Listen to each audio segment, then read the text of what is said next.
are now joined by UFC middleweight Eryk Anders, and we'll take our first set of questions from Jay Anderson with Stateside Press.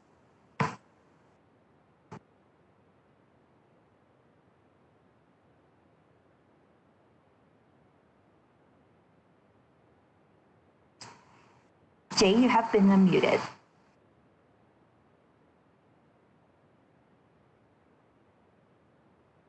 Looks like we have some issues there. Let's jump to Gabriel Gonzalez with Stateside Press. Hello, Eryk. Can you hear me? Yes, sir. Hey, how you doing, man? Good, and yourself? I'm doing good, thank you. Eryk, can we go back a little bit? Can you describe what it was like to go through that whole sequence on Fight Island? You're there, they give you a fight, and after all that, it still doesn't happen?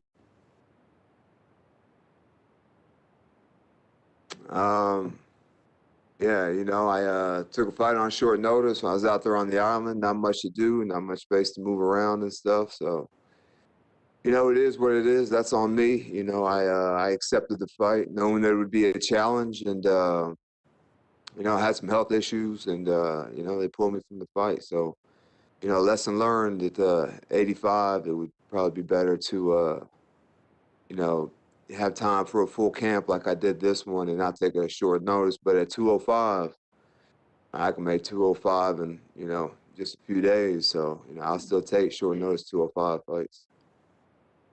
After being a part of the Florida card, being around with your team on Fight Island, how's the experience of fighting in Las Vegas and just kind of the base camp they kind of have set up over there? Man, it's you know, for the circumstances, it's been good, man. It hasn't been too bad. You know, you still go to the PI and move around and, you know, go outside and see the sun a little bit. So, I've only been here since Tuesday evening, so, you know, it's really only been just a few days, so it's not even that bad. You know, probably by the time I get sick of it, the fight will be over, and, you know, I'll be out and about in Vegas anyway, so it'll be all good. So fighting in an empty arena is certainly an experience. I want to go back, though. You've played college football. Can you imagine what a football game in an empty stadium would be like by comparison?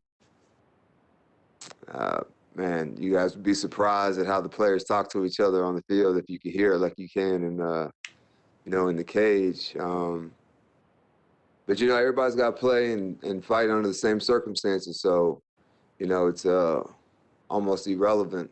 You know, you got to show up, show out, and, you know, collect your checks. Hey, thank you, Eryk, and best of luck. Thank you. We'll take our next set of questions from Martinez with InTheCage.pl. Hello, Eryk. How are you? Good, and yourself? Thank you very much. I'm good. Eryk, just a couple of questions also about your former opponents. I would like to ask you about Thiago Santos and his fight last week with Alexander Rakic. Were you surprised with his performance and this loss? Man, Rakic is a very skilled guy, you know. You know, he's big, he's skilled, he can do everything. He can strike, he can grapple. So that's definitely a fight that you have to approach with caution.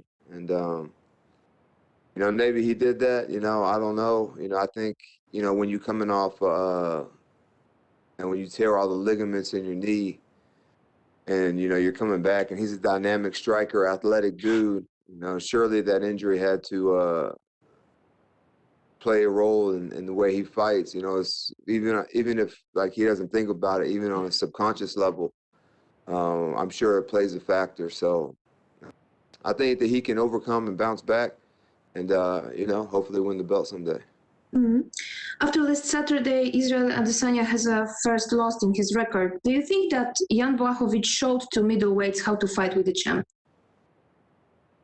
No, not at all. You know, he stood and struck with Adesanya. We've seen all the guys that Adesanya's fought at middleweight who's tried to do so, and it did not work out well for them.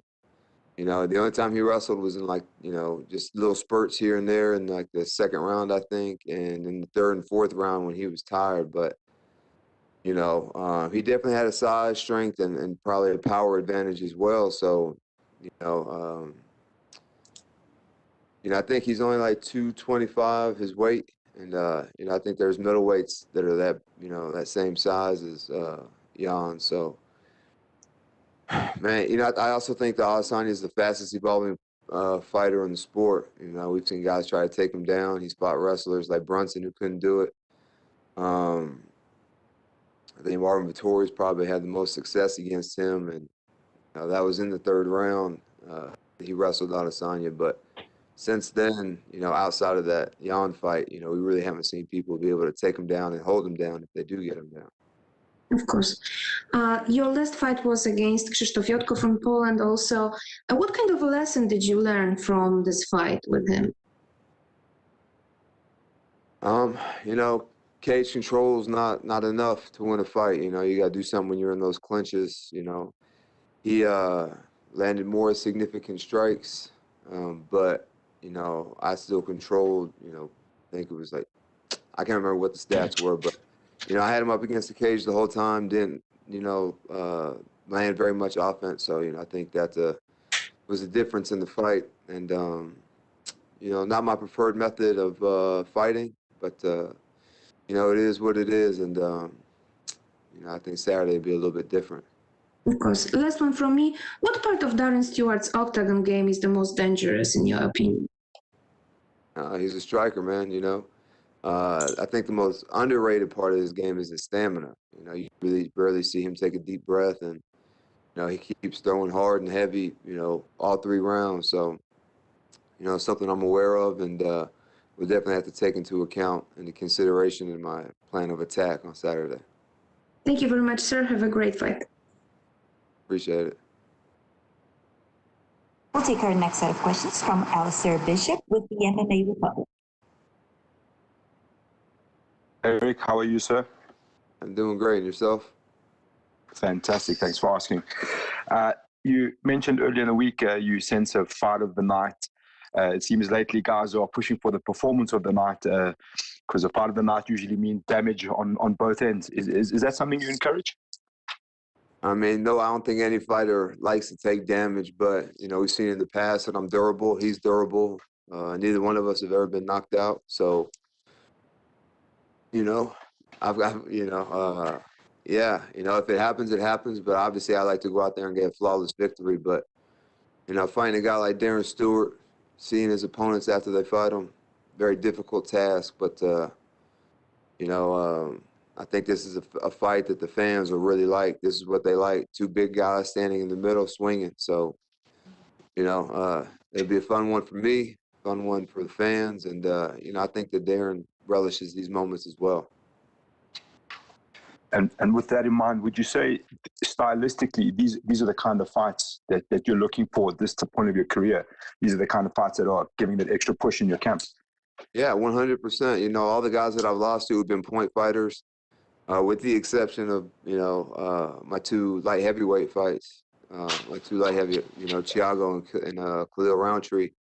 Everybody else is just kind of, just point fighted. And I don't think that is in either Darren or I's, fighting style or DNA. I think that we're both fighters. And, yeah, that's what we're going to get in there and do. You mentioned the dip in at 205. Where are you more comfortable at the moment, 205 and middleweight, or what are the pros and cons for you between the 2 classes? Man, I definitely mentally, I think that middleweight is where I'm most prepared, just because the fight is always on my mind, no matter what. I'm a big fan of Whataburger. Shout out to Whataburger. I want Whataburger. I can't have it. But at 205, I may not get the double meat, double cheese, but I can get a single. You know what I'm saying? I might not get a large onion rings, but I can get a medium. So, the fight is just always on my mind. At 205, I have a little more, obviously, a lot more leeway in my diet, and I don't have to run as much or, do these kind of things. So, at 205, whenever I leave the gym, I kind of leave the fight in the gym. And at middleweight, it's like my shadow. Wherever I go, the fight is with me. So, yeah. Awesome. I wanted to ask you, you're venturing almost into a veteran type of space now. Looking back, what did you say has been the hardest transition to MMA from football? Movement and footwork, I think that, linebacker is not really a skilled position. Everything is straightforward. And if you watch the way I fight, that's really the only direction that I move. So I think now, my movement and footwork has gotten a lot crisper, a lot better. My strike count will be a lot higher now. So, yeah, I don't have to play Rock'em Sock'em Robots anymore. And that's just kind of that, football mentality, that's what it is. When you play D-line, outside linebacker, everything is forward and, kind of like a FU mentality, So I definitely approach fighting the same way, it's me or him. So, yeah. Last one for me. I saw you having quite a bit of fun with the Gordon Ryan, Andre Galvao scenario. Who do you think wins if that fight ever happens? MMA? No, grappling. Oh man, I think that Gordon Ryan definitely has the mental upside. I think Andre Galvao might be a little shook when you get slapped twice and don't retaliate or anything. Especially it's like, they weren't in Walmart. The police weren't going to get called. There's like no risk of legal repercussions. So, I think if there's any time that you're going to get slapped and retaliate, that would be the time. So, I don't know, like, stature-wise, how they, would they be in the same weight class or whatever. I know Galvao's fought MMA before, and Gordon Ryan has talked about fighting MMA. So, man, at this point, I have to go with Gordon Ryan, man. Galvao got to be a little shook. Awesome. Thank you so much, man. Best of luck. Thank you. We'll take our last set of questions from Jordan Ellis with Loki coming up. Hi, Eryk. I just want to ask you about the layoff. A lot of people will be focusing on Leon Edwards today and his, almost 2-year layoff, but, 10 months for yourself, that's still quite a long while out the cage. So how are you feeling? How have you dealt with it? Man, to be honest, it's probably been the best thing for me. I feel rejuvenated physically and mentally.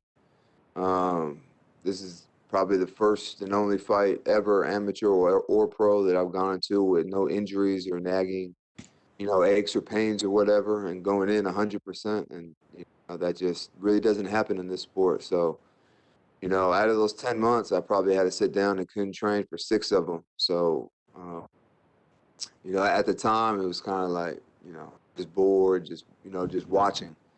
And, but in retrospect, it was probably the best thing for me. And what's it been like sitting on the loss of? See, it was a tough one against Jocko. Have you been able to reflect on that, and make some improvements coming into this one? Yeah, I've made a lot of improvements. Obviously, it's left a bad taste in my mouth for the past 10 months. And it's, always in the back of my mind, the last fight being a loss. So, yeah, it's imperative that I go out there and get a victory on Saturday. Yeah, and talking about Saturday, it's Darren Stewart, and you were just saying you're expecting a fight of the night. And what would it mean, or how confident would you be of actually going in there and becoming the first man to, TKO or KO Darren? Shit, I'm trying to take home both my checks, so, it's always great, and that's what I aim to do anyways, is finish fights, man. No one's in there trying to go fight 15 minutes, man. Hell no. So if I can get in there and get the job done in a minute, cool. If it does take the whole 15, cool. It's whatever, I think my cardio is the best it's ever been. And my skill set is the sharpest that it's ever been. I know that's cliche, and a lot of fighters say that, but and it really rings true when I say it. And just finally, 2020 weren't the best year for you, as we said, that loss and a sit out. What do you want from 2021? I'd like to fight 3 times, So, go out there, get 3 wins, 3 finishes, if possible. These guys are tough, especially the guys I'm fighting now, So, yeah, go out there, starting with Saturday night, go out there, get a finish, get a win, collect at least 2, aiming for 3 checks, and, you know, take it to the strip. Okay, thank you. Good luck. Thank you. That's all we have for you today, Eryk. Thank you. All right, thank you.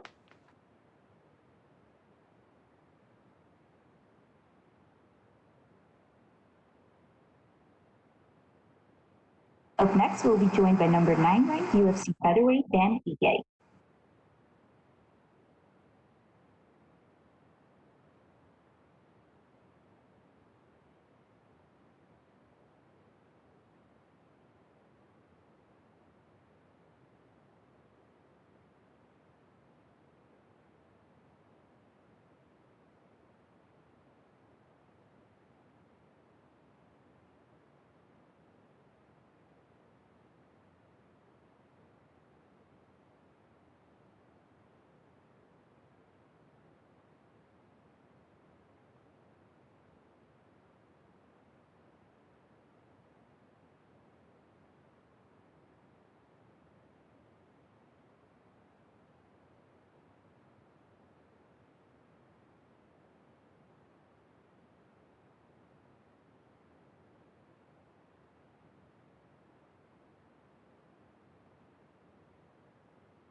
We're now joined by number 9 ranked UFC featherweight Dan Ige, and we'll take our first set of questions from Gabriel Gonzalez with Stateside Plus. Hello, Dan. How are you? Hey, I'm good, Gabe. How are you? I'm doing good, man. So gotta ask, coming off your first loss in a while, when you go back to the gym, how much of the work to improve is technical stuff and how much of it is mental? For me, it was mostly technical. I feel like I've always been pretty mentally solid and mentally strong. But I was never the most technical fighter. I was always the gritty, you know, dig deep type of fighter. And but for once in my career, I actually had some time to sit back and not even sit back, but just go back and focus on my skill building and working on a lot of technical aspects of the game in every situation, in every aspect, in the stand-up, in the grappling, in the clinch, in the cage control. So it was mostly technical for me. My mental game has always been there, but I feel I'm solid everywhere right now. I want to ask, did you see his comment yesterday? He said, you know, Dan, he's not the most technically brilliant guy, but his tactical choices out there are why he's in such great fights and competitive fights with great strikers standing up. Did you hear him say that and compliment you that way? Yeah, no, that's a good analysis. Like, you know, I'll admit it. I'm not the prettiest fighter, but, you know, I get the job done, and definitely the tactical aspect of the game is one of my strengths. But, you know, I right now I feel solid everywhere, and I'm excited to show my improvements. In terms of your routine, how much easier is it fighting in Las Vegas compared to having to go all the way to Fight Island? Oh, it's so nice, you know, just driving 10 minutes from my house. It's great, man. I've never fought in Vegas in the UFC before, so it's nice to have the opportunity to, like I said, drive 10 minutes from my house. I've been training at the Apex weekly, so it feels familiar when I walk in there. It feels like home, you know, home court. And man, I'm just excited to go out there and get a big win and drive home right after. My final question, just in terms of your training camp, what's it like when you go from a grappling specialist like Ryan Hall to now Gavin Tucker, who's got a different game? Pretty much the same, to be honest. I try to focus Eryk Nixick, we try to focus 80%, 90% on our game, on what we're going to do in the fight, not, you know, in terms of my opponent. And it is a completely different stylistic fight from Ryan Hall to Gavin Tucker, but, you know, the game plan pretty much remains the same. and we're going to go out there and establish dominance and do what we do. Thank you, Dan, and good luck. Thank you. We'll take our next set of questions from Damon Martin with MMA Fighting. Hey, Dan. Coming into this fight, I know you and your wife are about to have a baby, and I know I hear a lot from fighters how much children can change your focus, change your determination, change your motivation going into a fight because you're fighting for something more. As you wait for the baby to arrive, can you give me an idea like how you're feeling going into your first fight with that happening?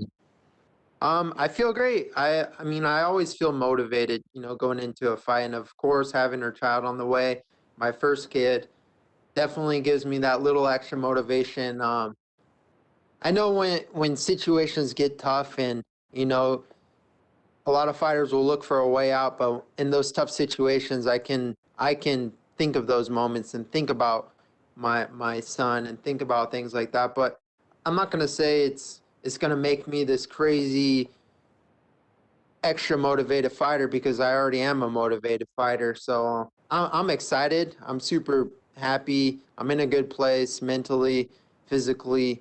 I'm just excited to be here and be competing. And of course, you know, want to get a win for my son, and that'll be awesome. I know you're a guy who's never turned down a challenge, but obviously now that you are a ranked fighter, you know, I know some guys get a little more selective with their opponents, and fighting Ryan Hall, undefeated in the UFC, ranked, you know, kind of a hyped guy coming off the Ultimate Fighter and things like that. Gavin Tucker, incredibly tough guy, but doesn't quite have that same level of notoriety, let's say, in terms of what he brings into the fight. Was this more of a higher risk, low reward fight for you, or did you even think about that?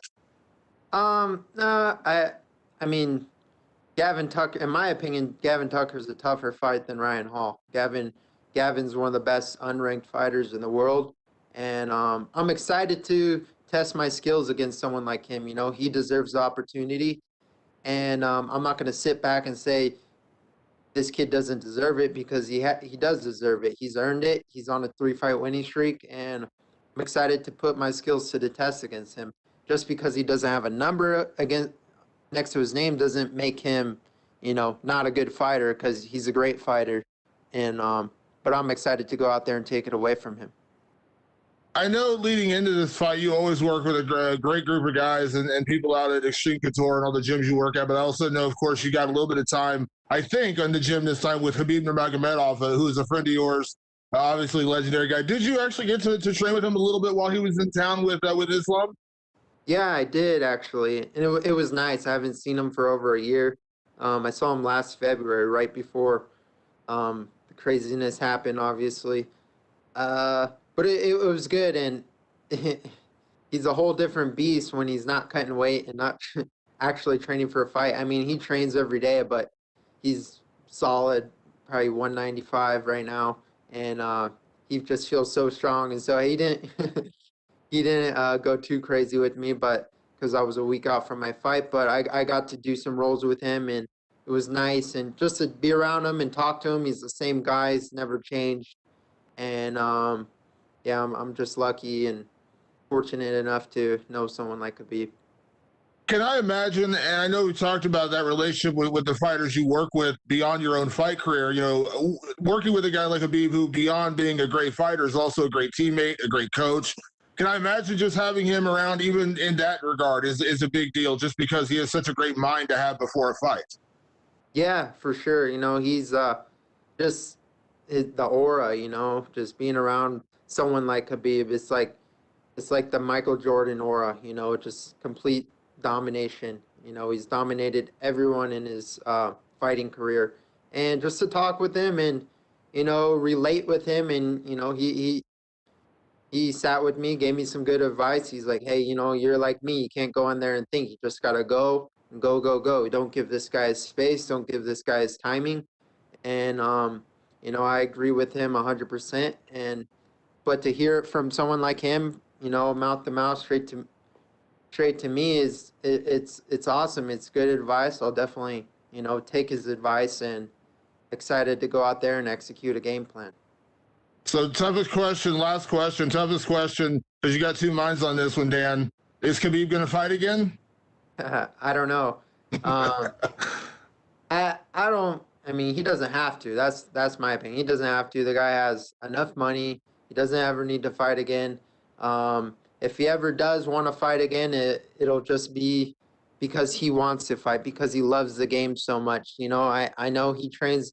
He doesn't have a fight, but he still trains every single day. He loves this sport. He loves his brothers, helping his brothers, and you know, it'd be awesome if he does fight again. I'll 100% support him, and if he doesn't, I'll 100% support him. Thanks, Dan. You got it, Damon.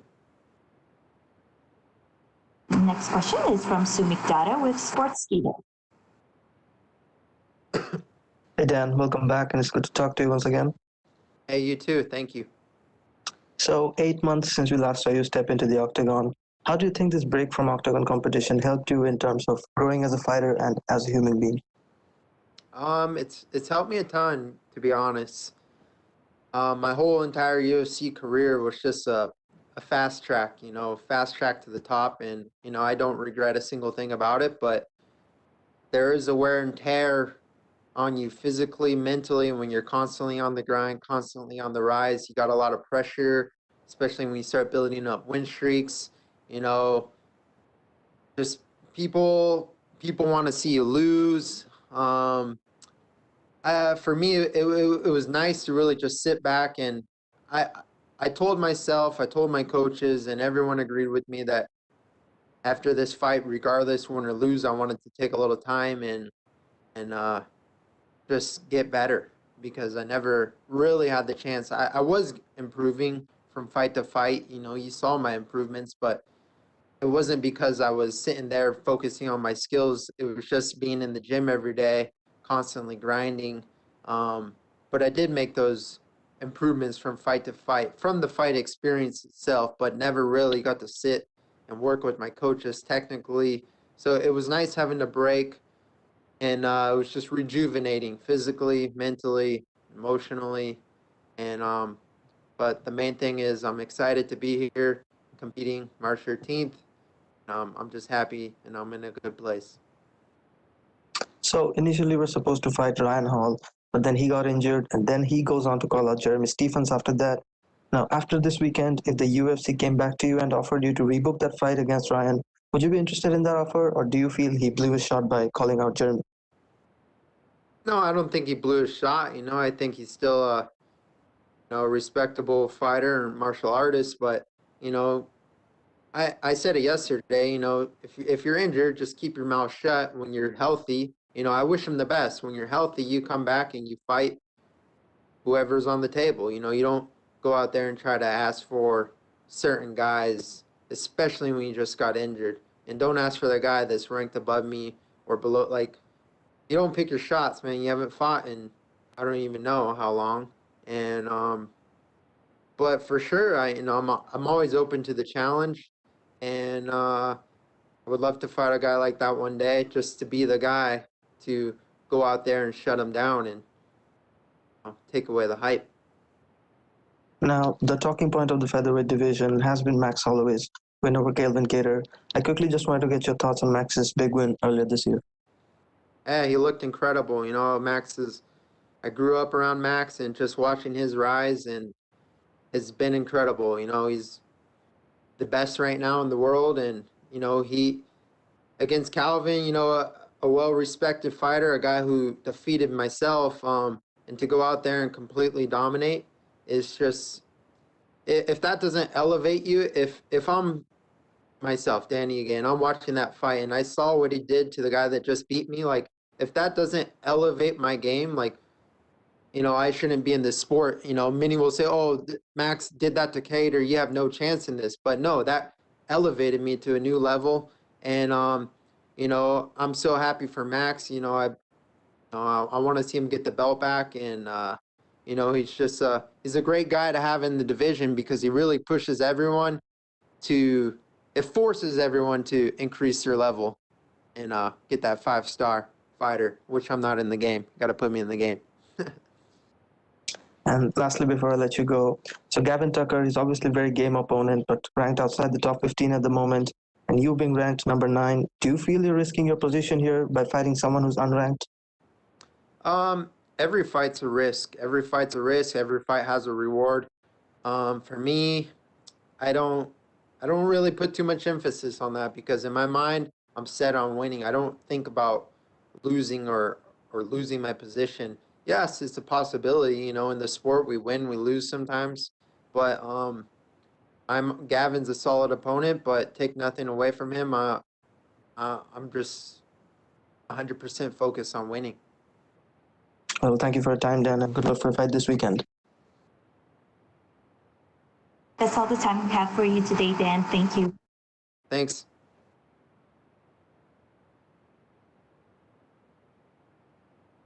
Up next, we'll be joined by UFC flyweight Manel Kape.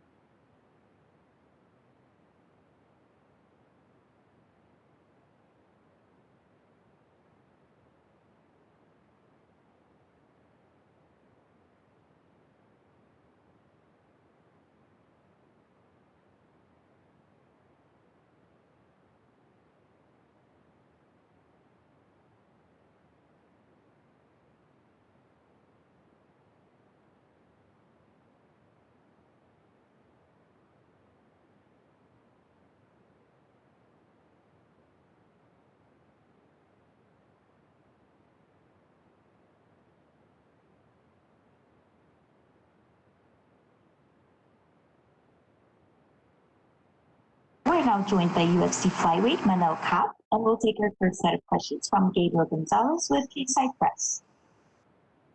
Hey Manel, how are you? I'm good, thank you. So Manel, I want to start with a very, very important question. Who wins one-on-one at soccer, you or Khabib? Of course, me. I'm a better player. Of course.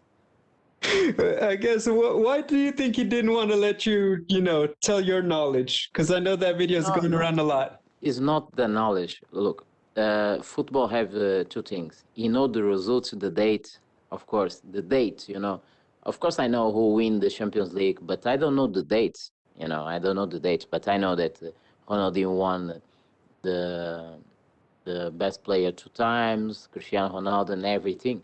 I just don't know the date. You know the date. You have the knowledge, the fan knowledge. I'm not a fan.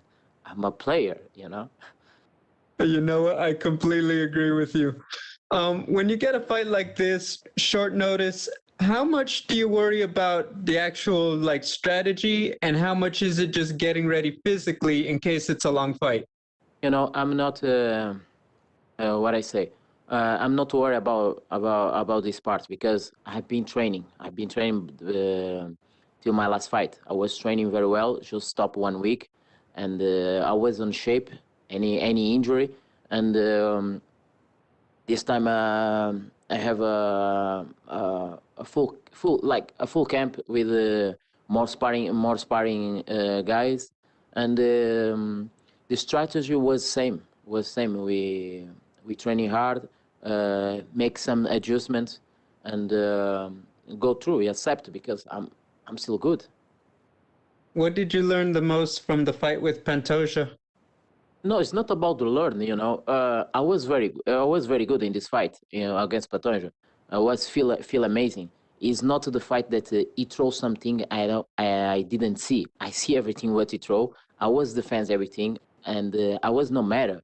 I was what's matter in this fight that everybody don't know, but everybody from my training in the past know that I have a problem in my feet, and I sweat a lot on my feet. So I couldn't have the stability and for go through and give me the balance for punch and do my game that beat step outside or move around. You can see in the fight that I was sleep a lot, and this happened in the past too. This because in another organization I was fight with boots.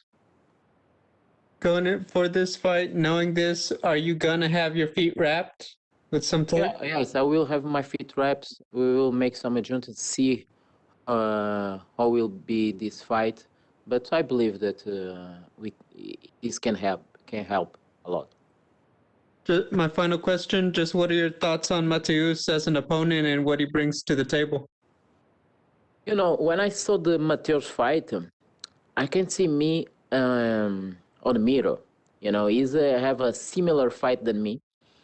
It's a similar style, you know, and I know what to beat me. You know, I know the style that I can put in this fight. I can fight in two positions, orthodox and southpaw. He can't. He just most of these fighters just can fight in orthodox. I can fight on both sides, and the same position, same levels, and same power. Thank you, Manel. Good luck. Next question is from Sumit Dara with Sportskeeda. Hey Manel, it's good to talk to you. Yo. So this will be your second fight in the UFC, and obviously your debut didn't turn out the way as you would have hoped for. And looking back on that performance, did you have any major takeaways from the first fight heading into this weekend? Probably try to be more aggressive and put more combinations that I didn't did in the last fight. Probably would be the best for this fight. Make more combination because last fight was very close, and if I did more combination and go through, probably I was get to the win very easy. Now, speaking of that first fight, it wasn't too long ago when we saw you compete, and here you are once again set to fight just after a month. Is staying active the goal for the rest of 2021, and is there a total number of fights you like to have this year? Sorry, I didn't understand what you talk. So it wasn't too long ago when we saw you compete, and here you are returning after just after a month. Is staying active the goal for you No. 2021? No. I was active all this time. I never stopped training, and I just have a bad time because I have a three fights or four that was canceled, and I was in fight camp all the time. It's not about if I was compete so long time that was the problem, because in my last fight I was in shape, and I don't show that time affected me. I was in shape. So we saw the clips and images of you and Khabib Nurmagomedov in training. What was it like for you to have someone like him, the lightweight champion, be a part of this training camp? It's very well, you know. It's a different atmosphere training with guys, these Dagestan guys, because they are very, very tough. You know, believe me, the guys were very tough and bigger than me. They are in different level on this game, and I'm a blessed be there training and learn about this. And last question before I let you go. So we also saw the clip of you and Khabib discussing the UEFA Champions League winners. I'm just curious, do you have a favorite football team or like a favorite football player that you like to follow? My football player is Ronaldinho and Cristiano Ronaldo, of course. Okay, well, thank you for your time, Manel, and all the best for your fight. Mm-hmm. We'll take our next set of questions from Pablo Santamaria with CMMA at. Hi, Manel, can you hear me? Yes, I can hear. Okay, the first thing I want to ask you is, you're making a quick turnaround. So do you think this shows that you're here to make a statement in this division? You know, I can see that I can be the next star of UFC, you know, and I can help a lot on this division. I need to make some adjustments and put more fire inside the octagon. And I will show for everybody that I can be the next star of this organization. For sure. And your next opponent is well-rounded. He has the same amount of KOs as submissions. Where do you think he's more dangerous at? He's pretty complete, you know. He have a pretty left hook, you know. It's dangerous in every place of the fight. I can see him have the same style than me, and but I think I have a little bit more advantage in this fight because I can mix the things, the style, different style from southpaw, orthodox. You just can do the same work on one position. So, but I don't underestimate him. He's very super tough, super tough and talented. And it's funny because in the past I was looking for him for fight against him when he like in 2015. I was look him and I say like I like this guy. I want to have the opportunity to fight with him in the future and guess what? We are here in the future and we'll fight against Matheus. Okay. What's your prediction for this fight? Oh, I want to make a smart game this time. Put more combination, and important thing is to get to the win. Doesn't matter how, but the important thing this time is get to the win. Okay, everybody saw your clip with Khabib talking about soccer, the Champions League. Which team are you rooting for in this Champions League campaign? Now I'm rooting because it's my city from Portugal, and I wanted that Porto win again the Champions League. Okay, man, that's awesome. Thank you for your time, Manel, and good luck on the fight. Yeah. That's all we have for you today, Manel. Thank you. Thank you.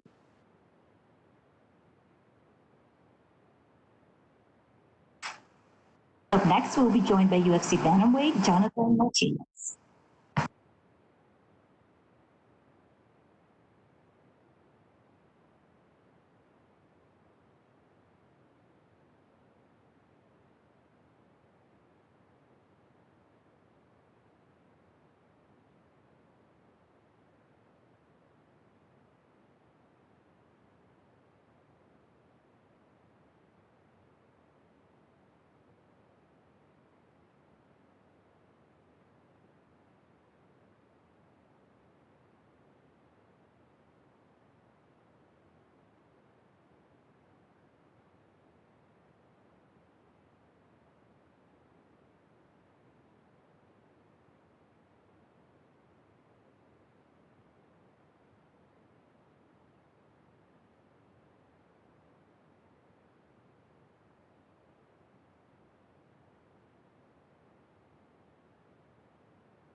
We're now joined by UFC bantamweight Jonathan Martinez, and we'll take a full set of questions from Gabriel Gonzalez with Cageside Press. Hey, Jonathan, how are you? I'm doing good, and you? Doing well, thank you. I wanted to start with a quick question. What did you think of your teammate Chris Gutierrez saying recently, hey, I went out there and I avenged my teammate's loss to Andre Ewell? That's pretty good. It was exciting. It's like a good teammate and a best friend, so it was pretty awesome to see that. Was that something you guys talked about? Like, hey, man, like, I'm going to get him for you, don't worry, and anything like that? Yeah, he kept telling me that. Like, when he got the call, he told me, hey, I'm going to get him for you, and I was like, all right, good job. I hear you. What are your thoughts on Davey Grant as an opponent?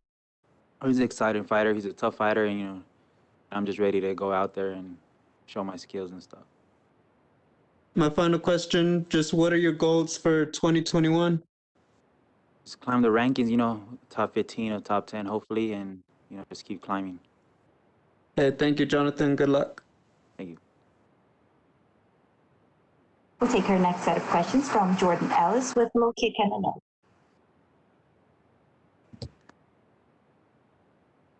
just said then about Davey. Hello? Oh, hello. Hello, can you hear me? Yes.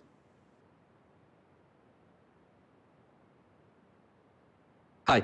So you just said then about Davey being a great fighter, a good fighter. How do you see yourself getting it done on fight night? My hand raised. I don't know how, but my hand raised. I trained real hard for this fight, so I'm just ready to go out there. And last time you competed at bantamweight, you didn't actually make the weight. So what steps have gone in place to make sure that that doesn't happen again for this one? I had some issues and stuff, and then some injuries, but I'm good now, and I'll be making the weight and stuff. So besides injuries and things like that, you're pretty comfortable at bantamweight, and this is where we can expect you to stay moving forward? Stay here. Yes, sir. And just what do you make of Sean O'Malley fighting Thomas Almeida, someone you're just coming off a win against? That'll be a good matchup, I'm just excited to see that fight too, see how it goes. Okay, thanks for your time. Good luck with fight night. We'll take our last set of questions from Gavin Porter with UFC.com. Oh man, you had a pretty busy 2020. A lot of fighters, had a lost year in 2020. How important was it for you to make sure you still got those? It was really important, just going in there and, staying healthy and stuff, some fights and just going in there and performing and stuff. When you've been more active and been able to, like you said, feel like you can get that momentum, and now that you've got 2 fights in a row? Yeah, I feel good. I feel real good, and just climbing up. A guy like Thomas Almeida isn't a guy that's lived in the ring for quite a while. What does that win mean anything extra? That hey, I'm getting close to these rankings. Yeah, sure. Every fight I think is a tough fight for me. Just different names, so to see every opponent is a hard fight for me.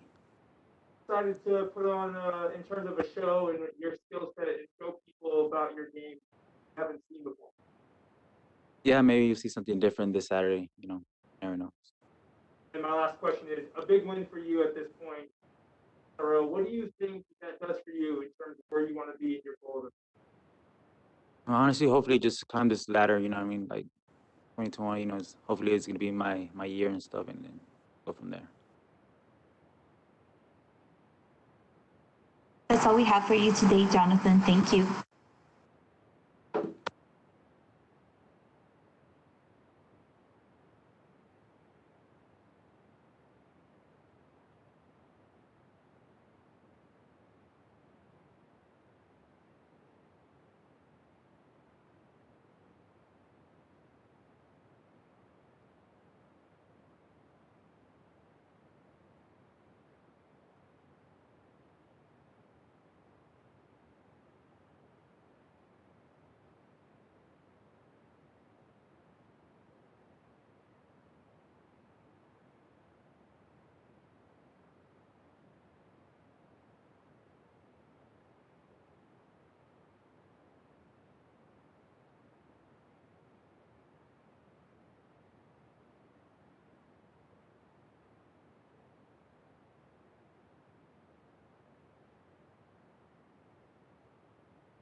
Up next, we'll be joined by number 10 ranked UFC light heavyweight Misha Cirkunov.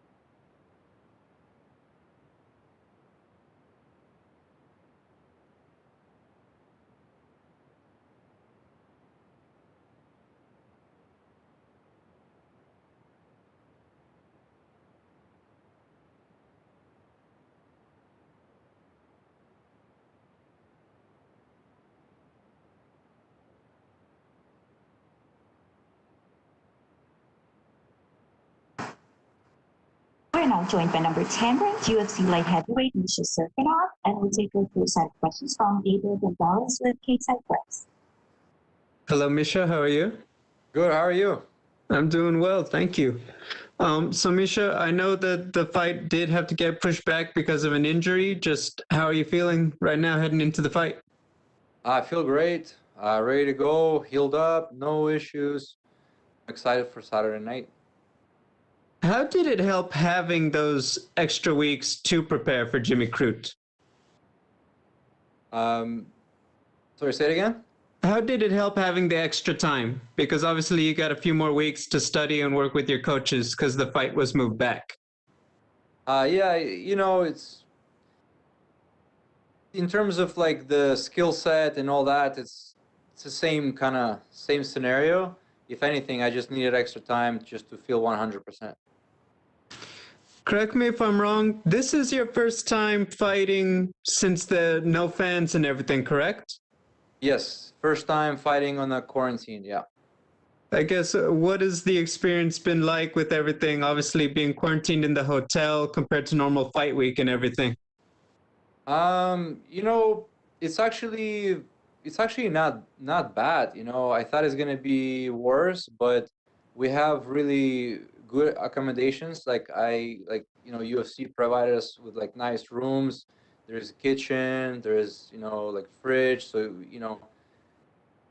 obviously it's not like home, but still, you can make your own meals. You can, it's pretty comfortable, and everything is pretty close. Like my training room is literally 2 doors down from my room where I stay, so it's very convenient for training. Like I don't have to actually even get out of this quarantine. Like I stay on the premises, and I just train here, and it's actually convenient. Like I don't mind it at all. Have you thought about how you'll like the no fans, being able to hear your coaches and everything a little easier and everything? Yes, sometimes when you have big crowds, sometimes you cannot hear your coaches at all, especially by the time we get to, main card, co-main event. All the fans are really wild, and it will be really hard to hear my coaches. And sometimes, the crowd is cheering you up, and sometimes, you might do certain things that normally you would not do. So I think overall it's going to be good experience, and I think I'm going to perform really well. And all the fans are still able to see the fight, on the TV. So it's kind of like, everyone gets to enjoy the fight. Hey, thank you, Misha, and good luck. Thank you, sir. We'll take our next questions from Damon Martin with MMA Fighting.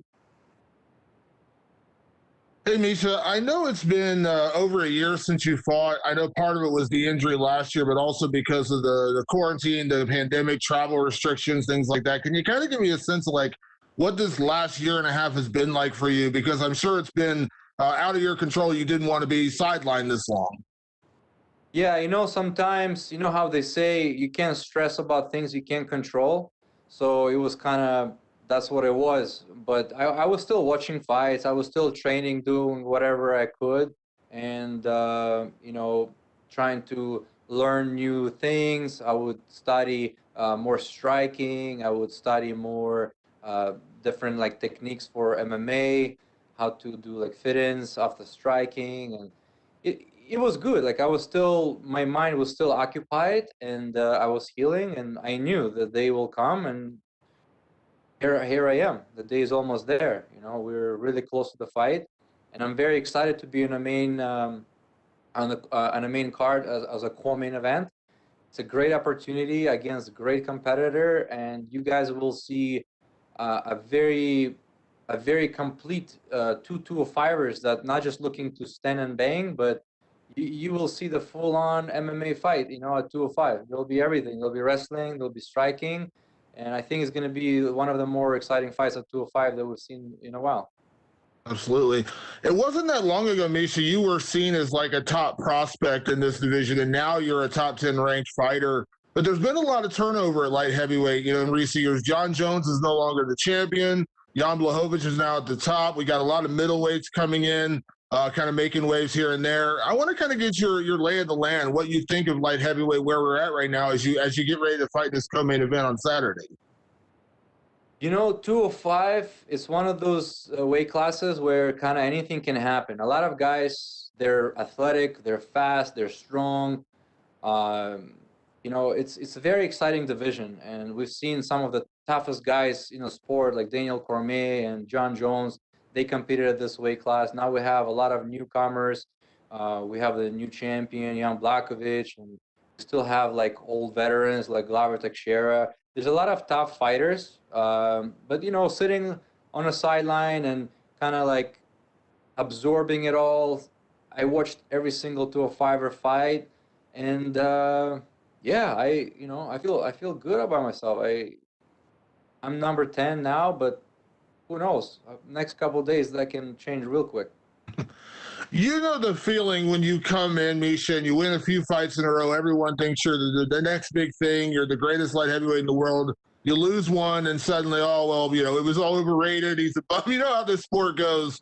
Yeah. But do you take any inspiration from a guy like Jan Blachowicz, who came in, I think he was, I want to say, 2-4 in his UFC career, and I think he was worried about losing his job. And now a couple years later, he's the champion of the world. He just, you know, fought in one of the biggest fights of the year against Israel Adesanya. Can you take any inspiration from a guy like that and say that, you know, listen, losing a fight isn't the end of the world? 100%. You know, it's interesting that you bring this up because I watched a lot of Jan Blachowicz's interviews, and I was kind of trying to get in his mind of thinking. And he said a lot of good things that kind of gave me more ideas and sparked up different kind of different outlook and different perspective on the fighting too. Jan Blachowicz is a very smart guy. He's a very intelligent guy, and I enjoy listening to his interviews. And I absorbed a lot of his ideas, and I'm looking to implement them in my game as well. Absolutely. And obviously that's a guy you would eventually like to compete against, but is it cool that you can look to somebody like Jan for inspiration in your own career? 100%. Even if one day we're going to face each other and we're going to try to beat each other, it doesn't mean anything. Like, obviously I'm going to try to, you know, fight, and I'm going to try to kill, but at the same time, outside of the cage, I can have completely different mentality. I look at Jan Blachowicz as a pace leader right now, and I look at him as inspiration of everything he's done. And I'm very, I'm just, if anything, I'm inspired with his story, and I think he's a great champion, and he's a great guy too, you know. But having said that, if we face, it's gonna be a great fight as well. Absolutely. Last one for me. Correct me if I'm wrong, but I believe you actually cornered against Ryan Spann in a fight not that long ago, and I'm curious what you took away from that experience, and if that will help you at all, you know, going into a fight like this, knowing what you saw, or at least having kind of like that bird's eye view. Yeah, it was a good experience. Johnny Walker, he kind of messaged me. We did some training, and he asked me to corner, help him out. Me and Johnny, we actually talk whenever he's in Vegas. We try to like train together also. It was a great experience. I had the front row seat, and I was watching how the fight went. And I kind of, again, once the fight starts, anything can happen, and it can be completely different from where you expect. However, I kind of seen what he does under the pressure when Johnny was fighting him. So it was good to see. It was good to see. However, that experience doesn't mean anything. It's now we have a completely different fight and different skill set, different everything. So it was good experience, but it's not going to change the fight that much, I think. Thank you, Misha. Thank you. Let's take our last set of questions from Gavin Porter with UFC.com. Okay. So, with such a long layoff, do you feel like you're more hungry to get here on Saturday than you've been in a long time? After a long layoff, if anything, I'm obviously hungry. I want to compete. I'm a competitor. I competed my whole entire life since I was a kid. So of course I want to get back into it, get the ball rolling. I want to move up the rankings. I want to get paid. I want to fight, and yeah, I'm just excited to be here, and I'm excited to put on hard work, get things moving again. Yeah, and I believe you said this is a big fight for both you and Ryan. So when you think about the light heavyweight division, excitement that's around now, how important for you is it to have a big time performance on Saturday? Yes, it's very important. It's very important to have a good performance because Ryan Spann is a very competitive guy. He's very athletic. He has skills everywhere on the ground and stand up. And I believe that a stoppage against Ryan Spann will definitely put me on the radar on world, like the whole world will be looking at this. So convincing win against Ryan Spann will definitely, slingshot me to top 5 competition. That's, against higher ranked guys. So that's what I'll be trying to do next. My last question is, you mentioned session of media. You or the 205 matchups that we've time. Mind breaking that down for me and letting me know and why that is. Yes, I believe that just my style, like I come out aggressive. I throw kicks, I throw punches, but I'm also looking to take my opponent down. I'm looking to grind them. I'm looking to submit them. So I believe for 205, I have a really complete game. I'm athletic. I can fight everywhere. And Ryan Spann is kind of like the similar kind of fighter, That's why this fight is very interesting. It's not just going to be standing, being careful, and just trying to grind out the win. Both of us, we go at each other, we will go at each other, and we're going to try to finish the fight. Our styles, like Ryan Spann always tries to finish the fight. I always tries to finish the fight. That's why I think this particular 205 fight is going to be one of the better 205 fights that you've seen. Thank you. That's all we have for you today, Misha. Thank you. Thank you so much.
Up next, we'll be joined by number 3 ranked UFC welterweight Leon Edwards.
We're now joined by number 3 ranked UFC welterweight Leon Edwards, and we'll take your first set of questions from Gabriel Gonzalez with Stateside Press. Hey, Leon, how are you? I'm good, thank you. How are you? I'm doing well, thank you. Leon, so to talk about the last, year and everything going on, I wonder just when you had all those bad breaks, what was the kind of things that helped you to just move on and be happy day to day? Because obviously we can all imagine your frustration. Yeah, for sure. It was a lot of ups and downs over the last year or so, and I think what kept me motivated and kept me in the gym was my long-term goal, right, to be a world champion, and that's what kept me going to the gym every day and staying focused and knowing that one day, eventually, I'm going to fight again. So let's use this time to grow my skill set. Let's use this time to refocus myself, and that's what kept me motivated. Being from the UK, we did hear recently about the passing of the referee, Neil Hall. I was just wondering if you'd had any experiences running into him on the UK MMA scene. Yeah, I've seen him around. I don't think he's ref none of my fights, but RIP and condolences to him and his family and to his friends. This might be a bit of an odd question, but in your opinion, is there a guy right now who is the, quote, face of UK MMA?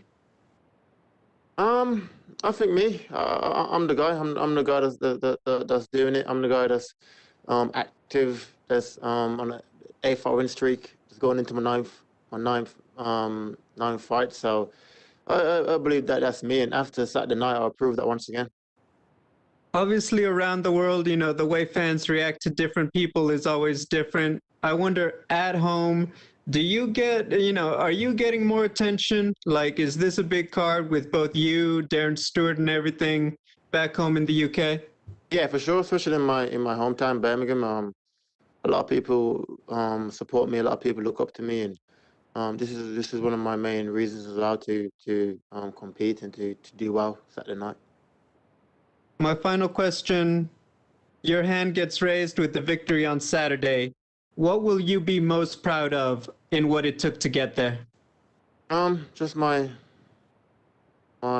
resilience, my ability to stay focused under pressure, and that's it really. Just being proud of myself and how far I've came, and that's it really. Just being proud of myself, everything I've achieved over the years, and being focused, or staying focused under adversity. Leon, it's great to see you back. Good luck. Thank you. We'll take our next questions from Sumik Dara with Sportskeeda. Leon, welcome back and hope you're doing well. Good, thank you. So it's been a while, it's been a long time coming, but here you are, your first fight week in almost 2 years.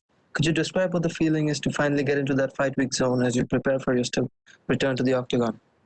It feels good. It's been a year and a half.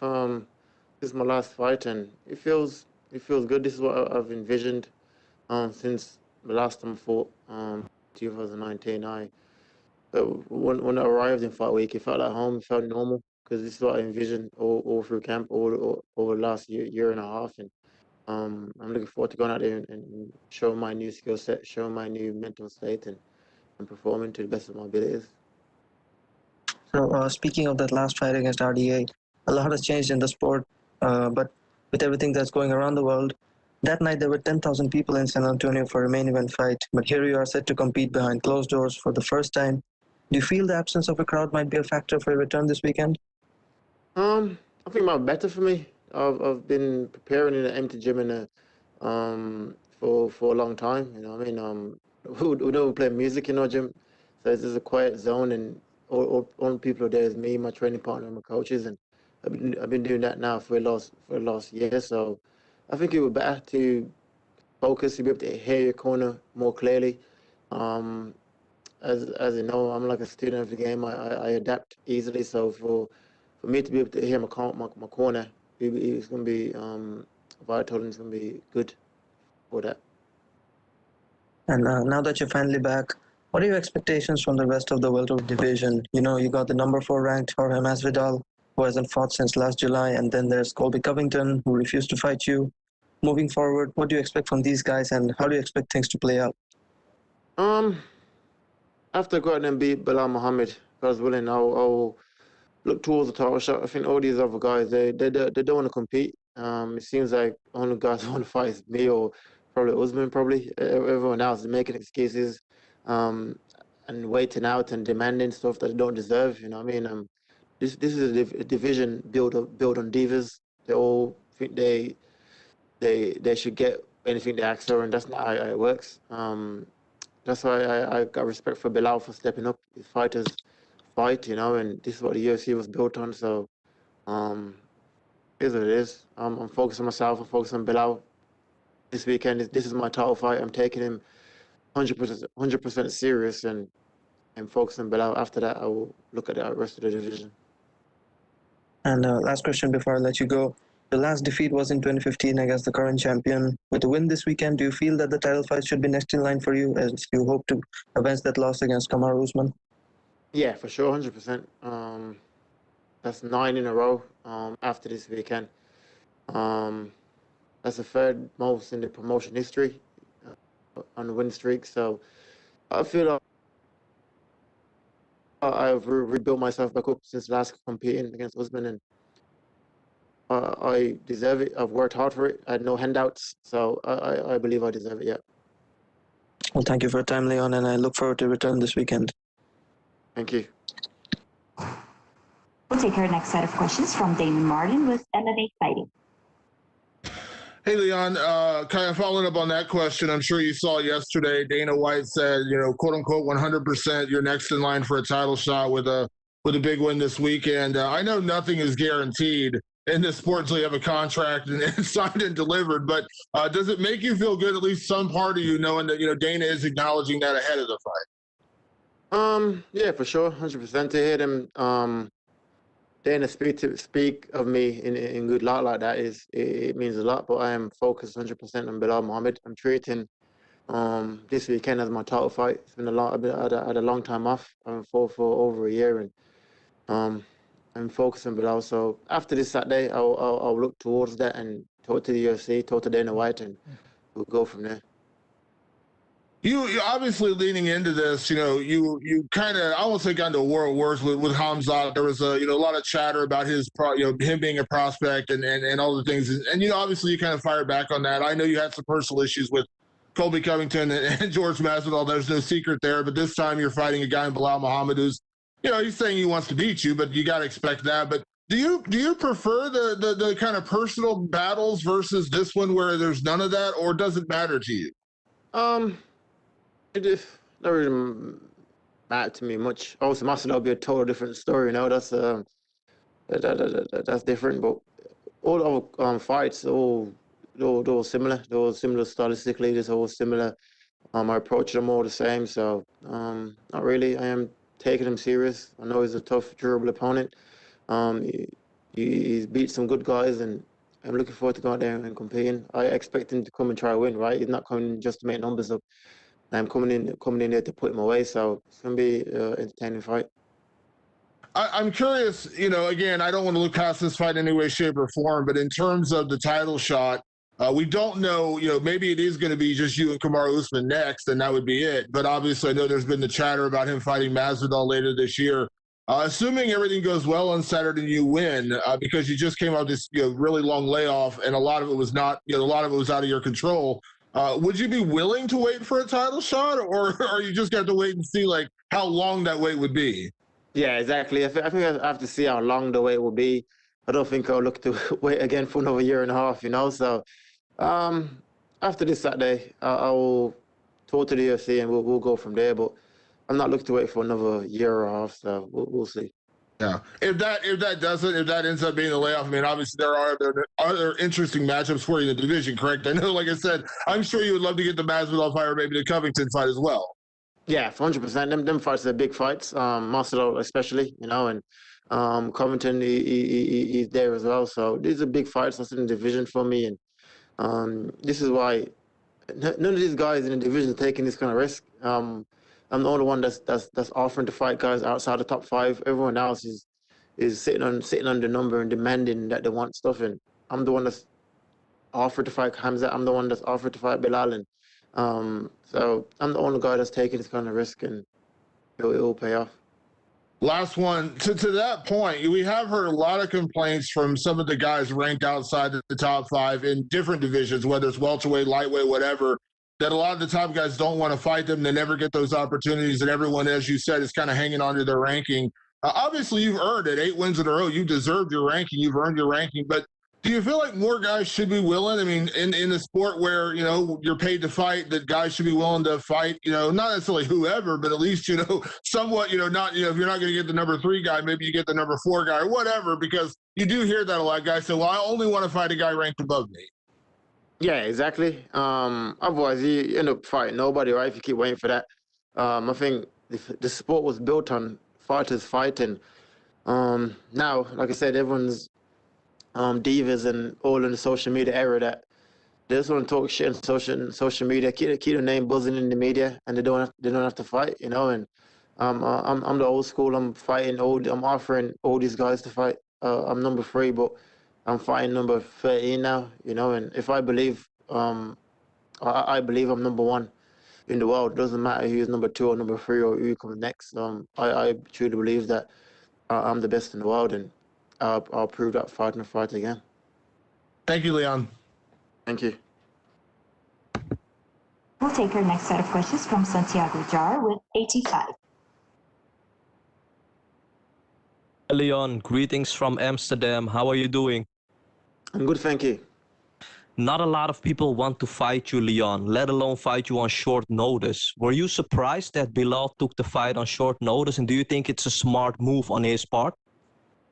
I wasn't surprised. It's just for a month ago, so he's in shape, and it's his first main event, so it's a big opportunity for him to step up and fight a guy like me. So I wasn't surprised really, and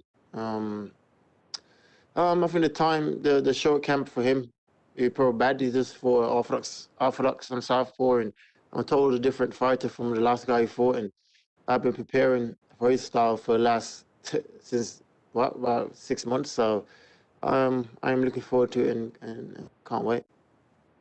Who is going to be in your corner, Leon? Did you bring Jai, Akon, or Fabian with you to Vegas? Nah, Jai, Akon, and Fabian's at home. I brought Tom Breeze, I brought my coach, my wrestling coach, my kickboxing coach, and my boxing coach. So I got all my coaches that I work with day in, day out in my corner. The last one from me, Leon. It's been 10 years since the UFC visited Birmingham to host an event. Is the plan, Leon, to win the belt as soon as possible and then do a big title defense in front of your own people? Yeah, for sure. That'd be amazing, to have them come back to Birmingham. That's my first ever UFC event. When I went to watch, I think Vaughan Lee was fighting on the card, and that gave me the motivation to stay in the gym and to work towards this goal, and to now be headlining my 3rd main event in the UFC. It's amazing, so that'd be good to go back and give another kid opportunity to see me headline and to give them the motivation to want to do and want to achieve what I achieved. Cannot wait to see you perform again. Good luck on Fight Night, Leon. Thank you, brother. We'll take our next set of questions from Nikita Gorshinin with Sport Express. Leon, big pleasure to talk to you. Hey, how are you? Can you hear me? Leon, you have 2 8-second knockouts in your career, one in UFC, one in amateurs, which is crazy. Even Francis Gano doesn't have under 10 seconds knockouts.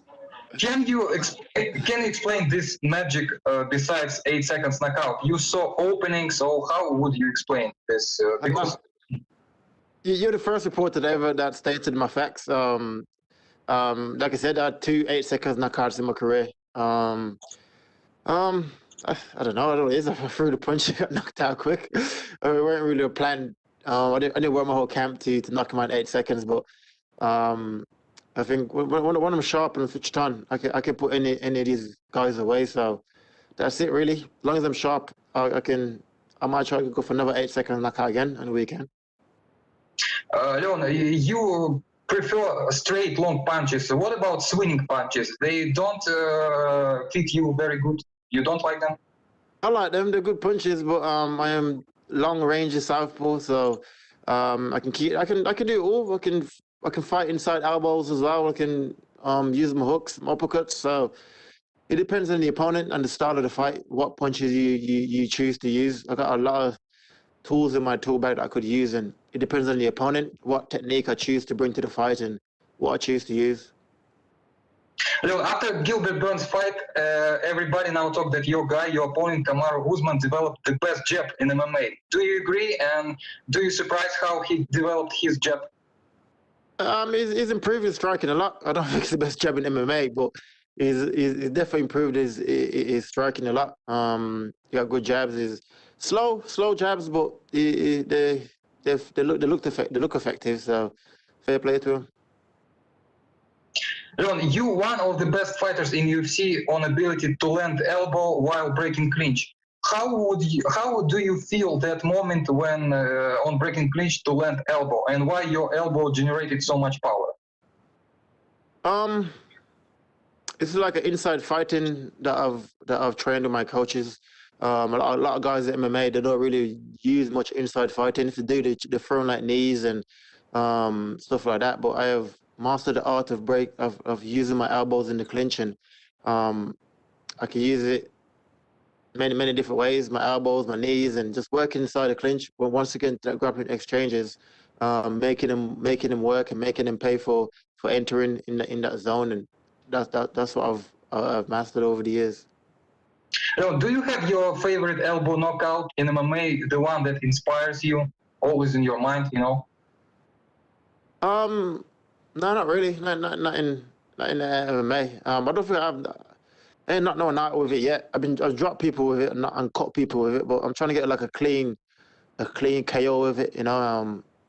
So hopefully Saturday night can land like a nice one and get a KO. What about distance elbow? Do you like them, or you think they're too risky, or you prefer close distance elbow? Yeah, I think distant elbows in MMA is risky. It depends. You can set them up, but it depends on the opponent and how he reacts to your feints or your combination to set up the elbow. You know, so it's a risky stuff, but elbows are better used in the clinch and when you're tied up with somebody. Leon, one question about Khamzat Chimaev. He's now sick. He now doesn't feel good. Maybe you have some warm words for him, wishing him recovery. Maybe some words for him. Yeah, 100%. Obviously, fighting is fighting, but your health is the most important. And I know he's ill, so I wish him well. I wish him full recovery. I know he's a young man. He's got family and stuff, so I wish him well. And hopefully, one day we can meet down the line when he's recovered. But I'm looking towards a title shot after this fight, and yeah, that's it. Leon, about Khabib, there was one moment when everybody talks about that Khabib could be very good in welterweight. How do you think, would he be able to dominate in welterweight like he did in lightweight, or become, I don't know, maybe top 3? How would you rate his chances? 100%. It would definitely be in the top 5. He's good. I've trained with Khabib before, and he's a solid grappler, strong. He's big as well. You know what I mean? He's not like a small lightweight. He's big enough for the weight. You know what I mean? So 100%. Leon, two last from me. I cannot ask you about Masvidal situation. How do you think personally this phrase that becomes legendary, 3-piece and a soda, do you personally think it's funny line? It's good humor? How do you think? Here's what it is. I don't really pay much attention to it. Yeah, here's what it is. I don't know. And the last one for me, I never seen a welterweight in my life with such small, slim waist like you. Can you explain this unique physique and maybe when you go to mirror and looking at you and say, man, I have freaking small waist? I don't know if it's genetics. Small waist, a big back. I should be a fucking model, to be fair.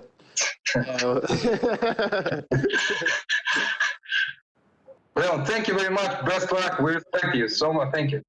Thank you. That's all the time we have for you today, Leon. Thank you. Perfect. Thank you.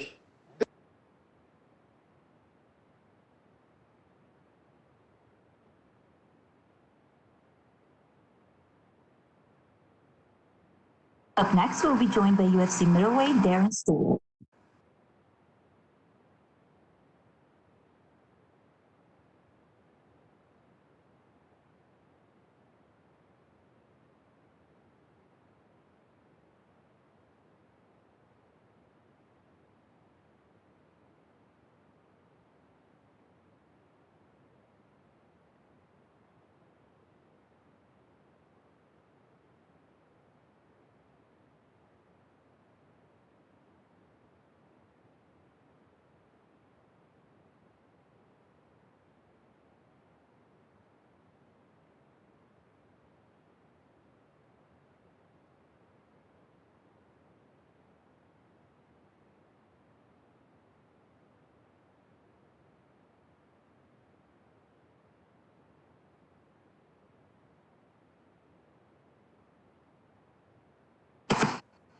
We're now joined by UFC middleweight Darren Stewart, and we'll take our first set of questions from Gabriel Gonzalez with Stateside Press. Hey Darren, how are you? Good, how are you? I'm doing well. So you've had a couple of fights in the COVID era now. What's something you've learned to bring with you to deal with all the hotel room time that you didn't bring in the beginning? What have I learned to bring with me to deal with it? Strong mentality, because this shit here can break you. I guess, how does the practice, having gone through it a few times, help in terms of crafting a new fight week routine in this kind of new era we've been living in? Yeah, it does help because we've been through it already. The first time was hard. This is my third time here now doing it. And yeah, it makes sense to get used to it. You know what's coming. The first time I didn't know what was coming. With all of the increased lockdowns in the UK, I mean, how's the travel in terms of getting back? Do you have to do a lot of long quarantines before you're able to leave, come back, etc.? When you get back, I think you quarantine for 2 weeks, from what I remember. Unless it's always, it's always changing. Government's always changing something. But normally when you get back, it's like 2 weeks of quarantine. In terms of the travel, yeah, travel is headache. Every minute, wear your mask, wear your mask, wear your mask. If you're sleeping, they'll tap you and say, put on your mask. Like, it's crazy. Just to turn the focus finally, just your thoughts on Eryk Anders as an opponent and what he brings. Good opponent, brings a fight. I like to bring a fight as well. Which is what you're meant to do in this game, just fight, no running. Looking forward to it, Darren, and best of luck. Thank you. Thank you. We'll take our next set of questions from Jordan Ellis with Locate MMA. Hey Darren, I just want to get your thoughts on 2020. Obviously, despite everything, you were able to stay pretty busy, mixed set of results. Looking back now, how do you feel about it? Depends what part of the year you're talking about, how am I looking at it. Yeah, but my first submission win the UFC, great. And the split decision with the Kevin, a bit of a headache. You know what I mean? So it's ups and downs in 2020. And you just mentioned it then, that split decision with Kevin and Holland, does that sting a bit, considering he's gone on and he was many people's fighter of the year, and you might have thought that you might have nicked that one? Yeah, it does sting a bit. It's like, because like I said before to someone yesterday, You know, we ain't got. The lockdown is different in the UK. You know what I mean? There's a couple gyms that's open we can use because under the guideline, professional fighters can use it, but still, it's not the same. So more time, I'm not in the gym. I'm out on the road training. I'm out in the park training. Then you got to make weight and do that for about 8 to 10 weeks, and then you got to go on a flight for like 10 hours, and then I'm in this lockdown, and it's just all of that work you put in to go back home thinking you're the winner and you're not. It's draining. So you wake up sometimes and think, oh, mate, again. It's not the first time it's happened to me, do you know what I mean? And it's long. I'm not saying, I don't know it's for the guys here, but you got to travel and all of that work you put in, not much facilities as it is back home because of the whole lockdown stuff, to get that kind of result. It's like, I thought I'd done enough, man. Maybe I got to do more. You know what I mean? So, and that fight was fun as well, do you know what I mean? Now you're having fun and you're enjoying yourself, you're thinking, yeah, like, this is good. Your hand don't get raised, it's like, oh, mate, like, it's horrible. I'd rather you knock me out than thinking you won and your hand don't get raised. People, only fighters understand when I say that. I told my missus that, she's like, well, no, I don't get knocked out. I have my hand not raised. I said, no, you understand, trust me.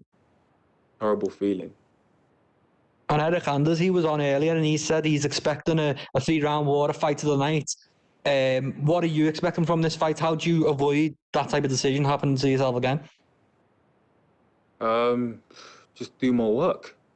Do more work, do the best I can. And yeah, it's all about getting the bonus, man. That's what I'm on now. Big fight, big scrap, you know? I mean, you're supposed to come here and fight. It's not no running business, you know what I mean? So he's looking at that fight of the night, I'm looking at that fight of the night.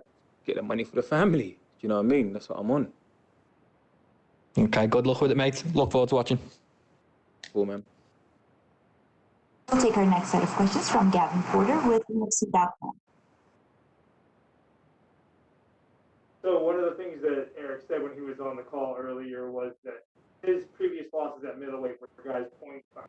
Do you feel like that's kind of been similar in your career, guys at point fighted you just to avoid the fight? Point fight in which way? Do you mean hit and run, or do you mean like, oh, they're holding me against the cage, I'm losing on points? Both of them. Yeah, yeah, answer your question, correct. And so then he said the thing that excites him most about this particular fight is he doesn't expect that out of you. He knows what kind of fighter you are. You bring the fight. Is that also what excites you most about this matchup, is the type of fighter he is? Yeah, man, I like to scrap, man. Like, you knock me, I knock you out. All these points, there's too many rules in the MMA game, do you know what I mean? Too many rules, and, you know, someone can hold you against the cage and they're not doing F all, but you're losing because your back's on the cage, or they can put you on the floor and they're not doing nothing to you, but your back's on the floor, so you're losing. So in the judges' eyes, they're controlling you. Too many rules, man. Just go and fight, bruv. Yeah? You hit me, I hit you. You know what I mean? We just keep going at it, you know what I'm saying? And then someone's got to drop, or even if you keep going at it and it goes, the decision, whatever, let's say, for example, worst case scenario, at least you're going at it, you know what I mean? Go get the bonus. Go get the bonus, go get your money. All this point scoring shit, man, it's long. You know what I mean? Don't get me wrong, fight's a fight. Like, there's gonna be times where you swing and you might back a bit and you might, you know, it's part of the fight game. But in terms of hit and run and just holding you there, yeah, it's long. I come to fight, I don't come to play MMA. I'm not here to play MMA. I've done the MMA thing, and yeah, I've won, and people will say, yeah, win's a win. Or never happy. You know what I mean, I didn't get to UFC playing MMA, you get me? UFC brought me on, they like me because I come to fight. No matter what, like, I will dig deep. Like, you know, like deep waters. No one likes deep waters. I love it in the deep waters. No, like, you're banging, oh, he caught me, I caught him. Crowd's going wild. No crowd, but yeah, you know what I'm trying to say? Like, I'm all about that, you know what I mean? Than hit and run and it's long, or hold you against the cage, yeah, it's long. When you and your team have studied Eryk and what he does well, and when he brings to the Octagon, what about his skill set? He likes to fight. No one likes to fight. That's what makes me dangerous. That makes him dangerous. No one likes to fight, so. Last question is, in terms of matchups, coming off of your last fight, does that make you more hungry knowing that last result and how it kind of went versus coming into this fight and maybe pre? definitely makes me more hungry. Definitely makes me more hungry. You know what I mean? At the same time, you got to control it, though. You know what I mean? 'Cause at the end of the day, I'm still professional. Can't go in there monkey swinging. You know what I mean? But definitely makes me more hungry. 'Cause I've had enough now, man. I was just saying to the previous guy that I just spoke to before you go through that camp, 8 to 10 weeks, not much to work with at home. Like, I ain't got an industry at home. You know what I mean? And you're out on the road, you're doing stuff in the park, and then you're doing it for 8 to 10 weeks, and then you come here and it's just full lockdown, and you can't go use like proper saunas. You have to use portable sauna, infrared. If you know infrared takes longer to make weight, and it's like all of that to put your heart out, thinking you won and you didn't. Yeah, it stings. So it does make me more hungry. But to be fair, I've always been hungry. You see how I fight. You know what I mean? I had to take risks. I've always been hungry. But yeah, maybe a bit more hungry. I always get a bit more hungry, like I'm feeling now.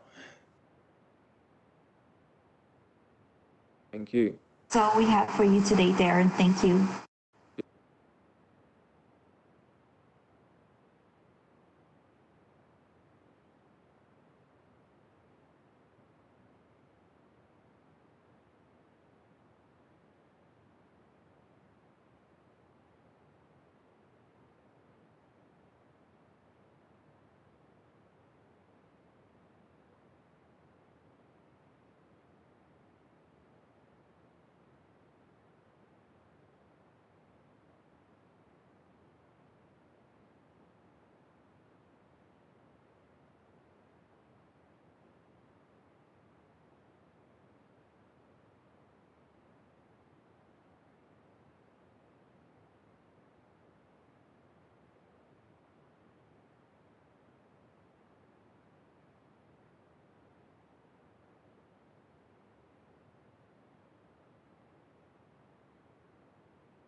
Up next, we'll be joined by number 13 ranked UFC welterweight Belal Muhammad.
Change of plans. We'll take up next UFC featherweight Gavin Tucker.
We're now joined by UFC featherweight Gavin Tucker, and we'll take the first set of questions from Gabriel Gonzalez with Stateside Press. Hello, Gavin. How are you? Good. How you doing? I'm doing well, thank you. Gavin, I know 2020 was rough on a lot of people, but you had a great year in the cage, getting 2 wins in the Octagon. I was wondering, just how would you sum up the last year for you? The last year has been tough on the world, tough on everyone, but we were really fortunate where we were to get some training in, to have a good setup and kind of be well planned for it. So having the opportunity to fight is obviously a massive bonus, and getting 2 wins is an even bigger bonus. So I'm very grateful that I get the opportunity to do my job through the pandemic, and very grateful to show the world victories and to kind of continue that momentum as the new year's trucks along. Was there a lot of change up in the preparation? Because I knew, possibly Cub Swanson. Now, obviously, you have Dan Ige. Was there a lot of training in terms of the strategy and stuff you were working on? Yeah, there's a change, but I have a folder for everybody. Just change the folder. Okay, you cut off a little bit, but I think I got that one. Secondly, just what are your thoughts on Dan Ige and what he brings to the table as an opponent? As an opponent, I think he brings a well-rounded game. It's a good energy system, good cardio throughout the fight. Has definite strengths and like all of us. So I'm not going to get into too many specifics on. He's a world-class opponent. It is. I mean, the numbers to his name is a testament to that, and that's what I'm looking at. My final question, just what are your goals for 2021? To get the most out of myself, to optimize my training, optimize my performance, be the best athlete I can, and be a good man. Hey, thank you, Gavin. Best of luck. We'll take our next set of questions from Gavin Porter with UFC.com. So, man, back in the Apex again. I know you really enjoy the crowd aspect, so you can fight. Just tell me about how you kind of grown with that aspect of this. Yeah, the no crowd is very good. It feels a lot like a gym atmosphere if you have a small crowd in the gym. So we actually do a lot of simulation sparring where we go in and everything from buffer sound bites to pocket music. Kind of really recreates the experience right where you are in Apex and recreates that city is something that you can recreate when you're out, because obviously you can't scream and stuff. as far as the field goes and everything else. But back to the small crowds and being able to, which is definitely precise, more direct, just audibly. That's a massive, massive thing. Nothing super complicated, but And for a guy like you, who's a very cerebral fighter, a guy that learns and adapts very well within the fight itself, do you think that gives you an doesn't have that necessarily mid-fight? I mean, at most times, but don't get it twisted. You know, like MMA is such a dirty sport that it gets dirty, and I get dirty. I'm not just that.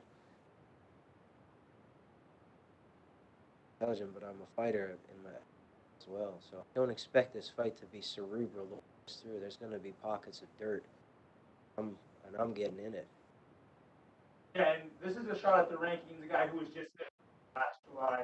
And think about that and just kind of where you came from since, let's just say, before you just the question that you, what's been making this on this street, now being in one of the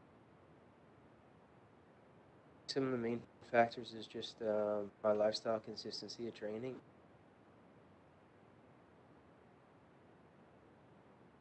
So I'm really grateful.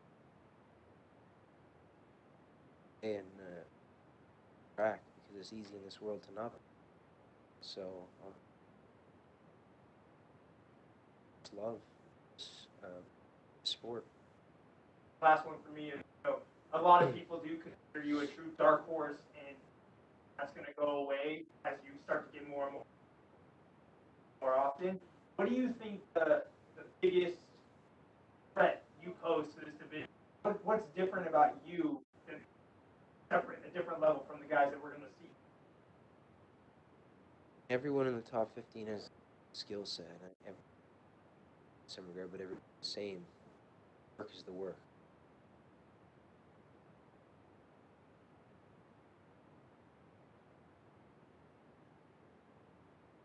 Put in time into the study, put in time into the mental, put in time into the athletics, put in time into tactics. It goes along with the sport that people see inside of classes or gym process leading up to these things. I focus and quality focus. God willing, that will show. That's all we have for you today, Gavin. Thank you. Thank you.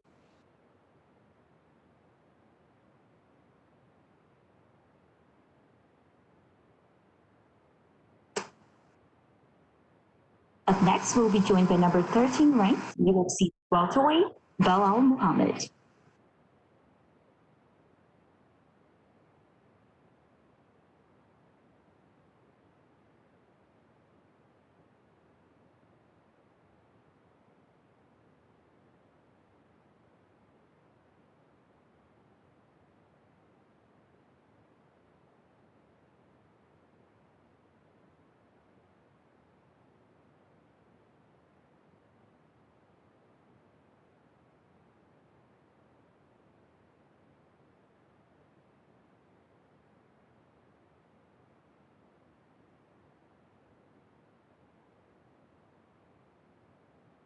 We're now joined by number 13 ranked UFC welterweight, Belal Muhammad, and we'll take our first set of questions from Gabriel Gonzalez with Stateside Press. Hey, Belal, how are you? Good, how you doing? I'm doing well, thank you.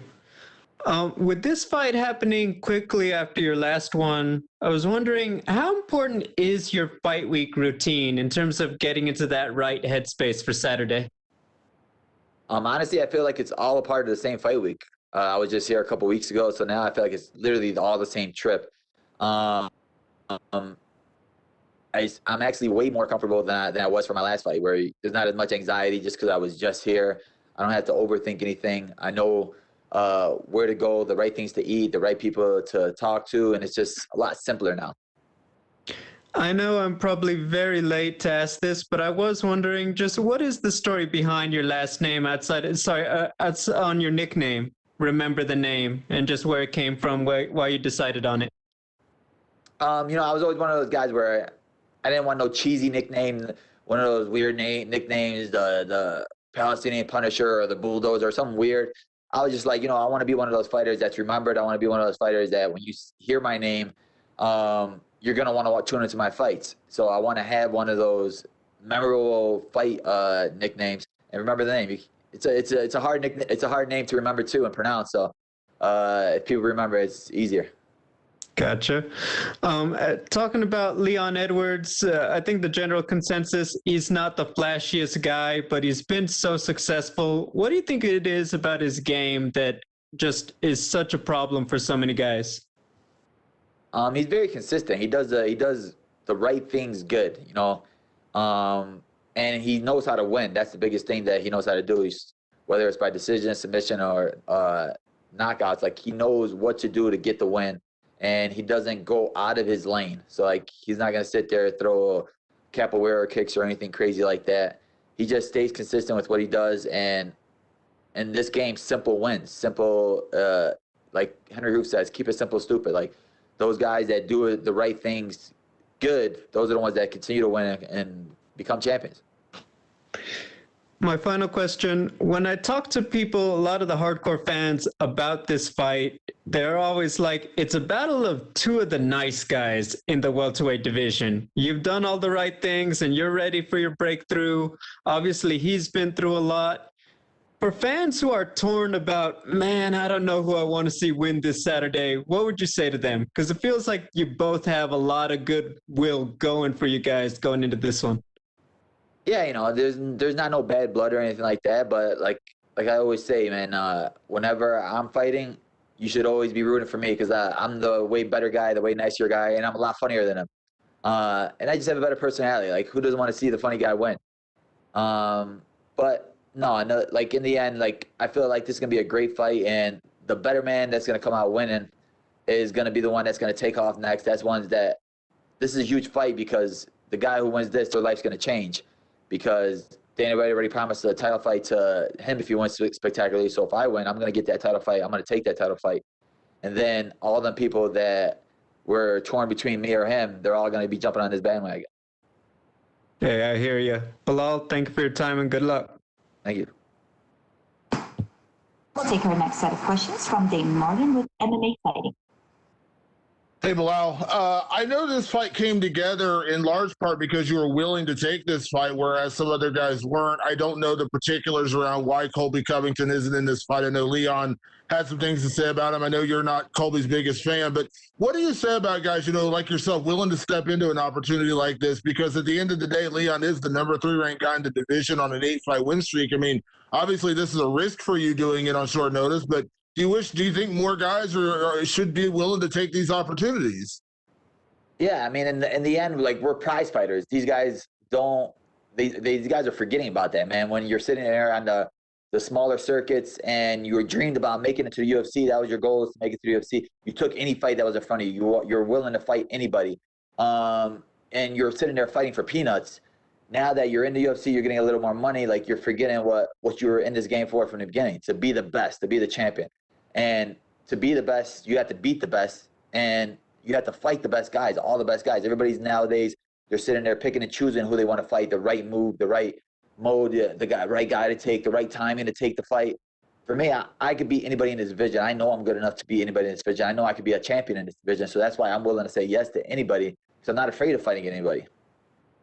Do you think, beyond the short notice factor here, that do you wish that would be, in terms of like the matchmaking, that you would get see these kind of opportunities come along more often, like they were going to do with, you know, Hamzat had a lot of hype around him, and so they gave him a chance to fight a guy like Leon Edwards. But we do hear a lot of the guys ranked maybe, 7, 8, 9 in the divisions, they get kind of angry because it seems like a lot of the top 5 guys don't want to fight them.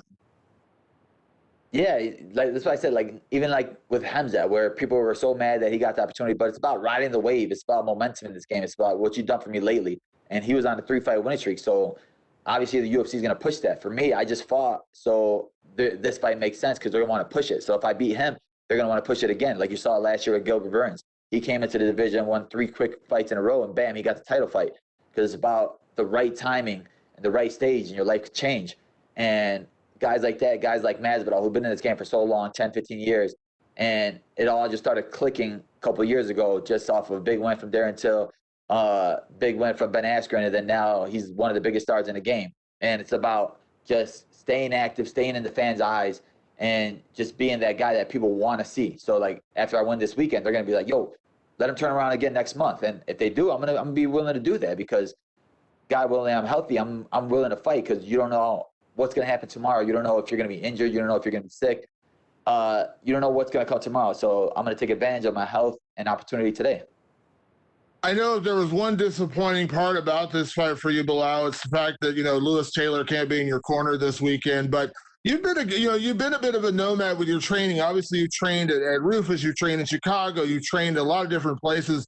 Does that help you with this fight? I mean, obviously, it's disappointing not to have your coach there, but you have worked with a lot of different people. Obviously, you have a lot of different support. Does that help you going into this? That even though he's not going to be there, you got other people who can be there for you this weekend. Yeah, of course. He's my right hand man. I love death, but like you said, like I go to a bunch of different gyms. I like getting different looks, learning from some of the best coaches in the world, and just because of the person I am, like respectful, and coaches respect me, they allow me to come to the gym. I've trained and I've learned from some of the best coaches in the world, and that's what I feel my game keeps evolving because I see what these good gyms are doing, these great gyms are doing. I'm learning from him. I'm learning from him. I'm learning from him. So it's like I'm not just, oh crap, I lost Lou. What do I do now? He was my savior. I need this. Or mentally, I'm weak. I'm mentally the strongest fighter in this division. So this is just another hurdle I got to cross. And the only thing that matters is winning this fight. And he knows that too. So like even with me, he's messaging me every day. Like we got the goal. The goal's in front of us. That's all we're worried about. Nothing else matters. These little hurdles, these little ups and downs. Oh man, we got to do all this extra media. We had to come early. We had to do this. Those are all part of the story. That it's going to be in the end a great victory for me. Going into this fight, I'm sure you heard yesterday Dana White said, with an impressive win, Leon Edwards, will get a title shot. Obviously, this is your chance to steal that away from him. I know you're not necessarily calling for the title shot with just this win, but do you feel like that's the biggest part about this fight is kind of stealing the momentum, stealing the spot that he has? Yeah, exactly. It's one of those where I'm gonna show people who I am. I'm gonna show people that there is another name in this division that Usman has to fight. Like they're talking about him moving up to 85 and being double champ. No, there's still another guy here in this division that you haven't beat yet. He's already beaten Leon, so I understand him not really wanting to do that again, take that fight again. So like once I beat Leon, I'm right there at number 3, and that's new fresh blood in the division. He's beating all them top 5 guys, maybe except for Wonderboy, but now it's just another fresh name, fresh blood, and fresh personality in that top 5. Last one for me, Belal. Obviously, there's a lot of firsts, a lot of opportunities for you in this fight. We saw the fight poster that came out. I'm not quite sure it was up to the par of the one you made with Paul Felder. So I'm kind of curious, did you give them any advice on your future fight poster, see if they could try to up their level to kind of match what you've done? Yeah, I sent them some examples of what they should be doing. They could have given me a better look. My other side is my better side. But after I win this fight, that's when all that extra stuff will come. When I get that title fight, then they're going to start realizing that, all right, now we have to start paying more attention to them. I'm not going to be driving in minivans no more. They're going to start letting the limousine come with me a little week earlier. It's going to be cool. Thanks, Belal. We'll take our next set of questions from Cote Cruz with For the Win MMA. Hi, Belal. How you doing? Good. How you doing? I'm doing fantastic, man. Thank you for being here with us. This is a fight a lot of people was linked to, and it was a bit of a surprise to see the announcement when you were there. You were basically doing back-to-back fights right now. Can you share with us how this came to be and how you've approached this opportunity? I was just coming off the win with Diego Lima. Went home, was relaxed for a little bit. Iced a couple of bruises, and I'm sitting on the couch bored, trying to find something to watch on TV. Got nothing to watch, got nothing to do. My coach is not letting me come to the gym because I'm one of those, I was ready to go back to the gym right away. I wanted to train. That's what I love to do. I don't have no hobbies. My only hobby is fighting. So I wanted to get right back in the gym. My coach said, no, relax, take a couple of breaks. And then all of a sudden I got the call from my manager like, hey, how you feeling, brother? You good? What do you think about Leon? And I was like, if they're asking, I want it. Give me that fight. I want that fight. I thought it was gonna be. I thought they were doing Kobe and Leon, but then when I found out that Kobe said no, I'm like, dude, throw me in there. This is an opportunity that guys wait for their whole lives for, to be on a ESPN main event, to headline a card. Like, there was no second guessing it. There was no thinking about it. There was no asking anybody else's opinion. It was like, let's go, book this fight, because my life could change from this fight. And I was healthy enough to fight. I was coming off of a big win. I was in great condition already. I didn't have to do anything else. I didn't have to go through a long camp. Shorter camps, short notice fights are a lot easier because you don't have to stress about it. I don't have to sit there and watch tape of Leon Edwards and overthink the process. I could just let my instincts do the process for me. Well, you've said that you don't watch that much of a tape and you go by gut when it's time to do battle. What's your gut telling you right now about Leon Edwards? My gut's telling me that I'm going to finish him. It's a 5-round fight. I usually break guys in 3 rounds, and you're going to give me an extra 10 minutes. So that's where I'm going to flourish. My last, I've done 1 5-round fight in my life, and I finished the guy in the 4th round. So Leon has never fought anybody like me. He's never had a guy in his face all 5 rounds. So it's going to be one of those things that he hasn't felt in a while. It's been 600 days since he's fought. So it's going to be a rough night for him. Well, you said that you feel really comfortable in DFS in Chicago, even when you train all around the place, right? Preparing under Coach Mike, Coach Alberto, and training alongside big talents such as Yair Rodriguez and my fellow Chilean, Ignacio Bahamondes. Can you describe how this crew has helped you elevate your game for this tremendous opportunity? Man, it's an amazing team, amazing group. We're a small group, but everybody's there to help you. Like, there's no egos in the room. No, like when I have a fight, everybody, the focus is on me. When he has a fight, the focus is on him. And literally, Ignacio Bahamondes is literally the most talented guy I've literally ever trained with. Like, I've trained with some of the best people in the world, fighters in the world, and this guy's so good. And we have the style of, like, kind of what Max Holloway says, where there's no hard sparring. It's all light sparring. It's all getting speed, reaction. Nobody wants to get you hurt. You don't get paid for practice. You can't condition your chin in practices. So, like, working with these guys, seeing their creativity, these guys have been training since they're like 2 years old. You pick them on a lot of new things, new styles, new tricks.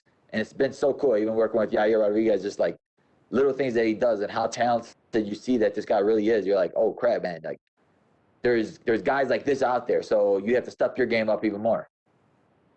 Well, how do you see Nacho's fight against John Makdessi going down on April 10? Man, it's an amazing fight for him. You know, it's a big name, big veteran name. People know him. And he had his coming out party in the Contender Series with that #1 knockout of the year and with that front push kick. So, like I'm saying, people are going to realize now, with this being on ESPN, they're going to see him and they're going to realize that they got a new star here because this kid's literally only 23 years old. He's getting better every single day. And now he's with me right now in my corner, and he's like, every day he's waking up, working out, training. I'm sitting there trying to give him donuts to eat. And he's like, no, I can't. I want to be healthy. And I'm like, this kid's, he's got what it takes to be a champion. Well, you've had a lot of success with your podcast as well. You said that you don't have any extra hobbies, but I disagree. This is a great hobby to have. Congratulations. Remember the show. Shout out to everybody that watches. It's been a couple of weeks that I couldn't do it just because of the main event, but man, I miss it. We missed it too, man. I appreciate you, brother. Well, congratulations on developing such a fun show. I think it's brilliant, but I do feel for Jason Anik and the amount of times he gets confused with John. Who would you be your 2 dream guests for Remember the Show? My 2 dream guests for Remember the Show is Daniel Cormier and Max Holloway. Cormier already told me he was down. Now I just got to get Max Holloway to come in and let's do it, man. Battle the deadest man on the planet. Yeah, that is the vision of the show, man. Well, best of luck on your fight, Belal. Hope you have a great performance on Saturday. Thank you for your time. Thank you, bro. We'll take our last set of questions from Pablo Santamaria with Let's See MMA Ecuador. Hi, Belal, can you hear me? Yeah, I can hear you. Okay, the first thing I want to ask you is, how do you feel when you find out that you will be the main event? I was excited. It's one of those things where guys could sit here and fight in the UFC for years, 10 years, 15 years. They'll never have that opportunity to be a main event. So to be a main event, it means a lot, because I've been through it all. I've had ups, I had downs. I worked hard for this. It was earned. It wasn't given to me. It wasn't handed to me. I wasn't one of those guys that came in with a big following and they were like, let's hype this guy up and put a main event right away. I had to fight tooth and nail for this spot, and it was paid in full. Like Poirier always says, So now it just means that much more that I had to take the long road to get here. Okay, for sure. And Leon is a well-rounded fighter. Where do you think he is more dangerous at? I don't think he's more dangerous anywhere than me. You know, I feel like skill for skill, I can compete with him anywhere, and I think I'm better than him everywhere. So I'm going to have to just prove it Saturday night. For sure. You've been active in this time, and Leon has been in such a long layoff.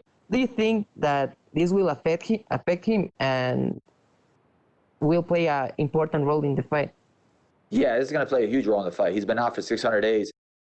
He could say I sparred, I did this, but there's no other feeling like cage time. Cage time, there's nothing else like it. When you're fighting with 4-ounce gloves, and you have a guy in there trying to kill you. That's a once in a lifetime feeling. So you can't feel that, and the only way you can feel that is on that day.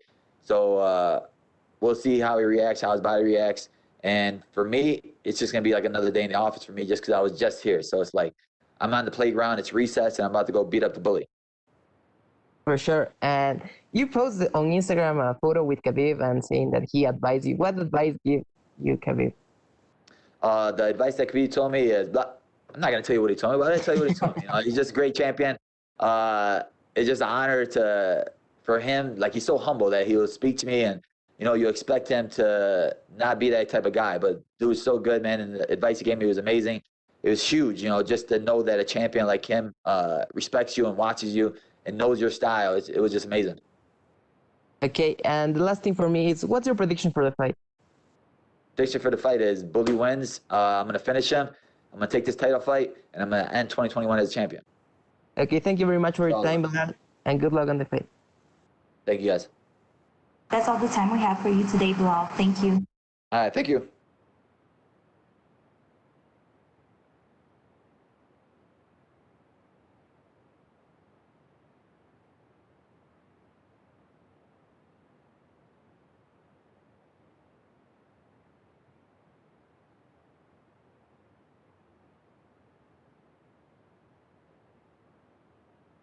Up next, we'll be joined by UFC flyweight Matheus Nicolau.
We're now joined by UFC flyweight Matheus Nicolau, and we'll take the first set of questions from Davey Grant with Stateside Press.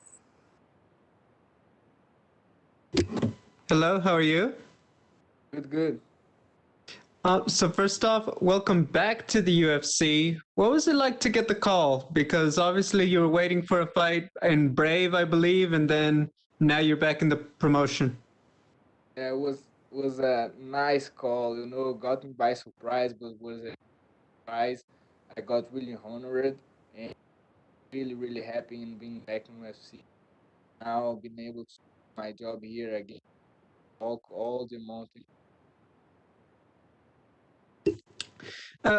I'm curious because when you were let go, it was because they were saying, oh, they're going to close the flyweight division. Now, obviously, things have changed. Do you give one fighter any credit? Do you believe, oh, Henry Cejudo saved the flyweight division? Do you believe it was all the guys who were still here? Who do you give credit for keeping 125 in UFC? Yeah, we can't deny that what Henry did was something that really makes the flyweight alive. His victory against Dillashaw and then his other victories in the bantamweight division, I think, was a good message that we have really, really good fighters in the flyweight division. And of course, all the other flyweight fighters, especially right now, UFC have been contract a lot of good fighters, and you can watch a lot of great fightings happen here in the flyweight division. But for sure, I think the Henry Cejudo needs all the credit for flyweight division. My next question, just for yourself, for people who have not been watching you since you left, how have you changed and grown as a fighter, in your opinion? I think everything that happened, I'm leaving the UFC and all the fights that I've done outside of the UFC and all the effort, all the training that I put day by day until being back here, make me a better fighter, and I want to show that on Saturday night. My final question, what are your thoughts on Manel as an opponent? He's a great opponent, really dangerous. He got nice finishes, good submissions, and good outs. But he is the type of challenge that I want in life. I think he's the type of challenge that will put me on the top of division. That's my goal, and that's what I want. That's what I'm going to top of division. And that walk starts again. Manel Kape right now, Hey, thank you, Matheus, and good luck. sir. We'll take our next set of questions from Gavin Porter with UFC.com. So, since we saw you last from UFC, what have you learned most about yourself mentally? I think I've grown, that's a natural thing in life as you living and growing. Everything that happened, being kicked out of the UFC that way, and now I think I'm even more aware to all the challenges that I will have ahead of me. So, for fans that maybe don't remember you, or fans that are new fans who haven't seen you last fight in UFC, so what do you think you bring to the Octagon that is going to excite fans, and why is this going to be a hard fight to watch? I think I always put great fights to watch, always exciting fights. Train a lot, man. I give my best every day, and I think I'm a well-rounded fighter. I know how to fight on the ground. I know how to fight pretty well standing up. All my UFC fights, I always have great feedback from the media, from the fans, and this time will not be different. 100% prepared to put on a show and get that victory. Last one for me. You have an opponent, like you said, you like this type of challenge, and does that make you more excited for a fight? Because I know, he wasn't the initial opponent, correct? And then he ended up becoming your. Does that make you more excited for this fight, fighting someone with such a big? Yeah, for sure. I think Tagir is a big name as well. I was really excited with him. And I try to focus on the fight and always being excited. But for sure, Mane is a great martial artist. He's dangerous. And I think that we're both going to put on a show for everybody on Saturday. That's all we have for you today, Matheus. Thank you. Thank you.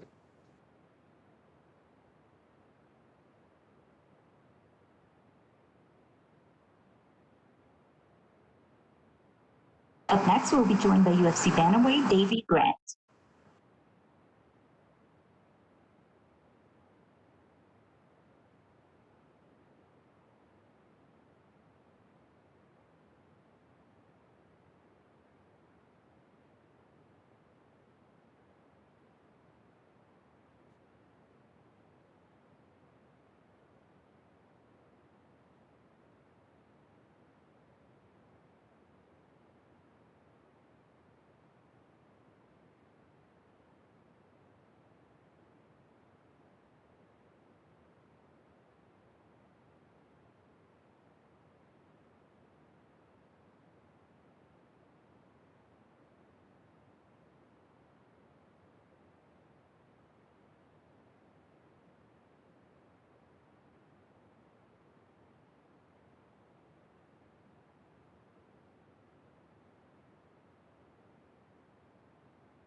We're now joined by UFC bantamweight Davey Grant, and we'll take our first set of questions from Gabriel Gonzalez with Stateside Press.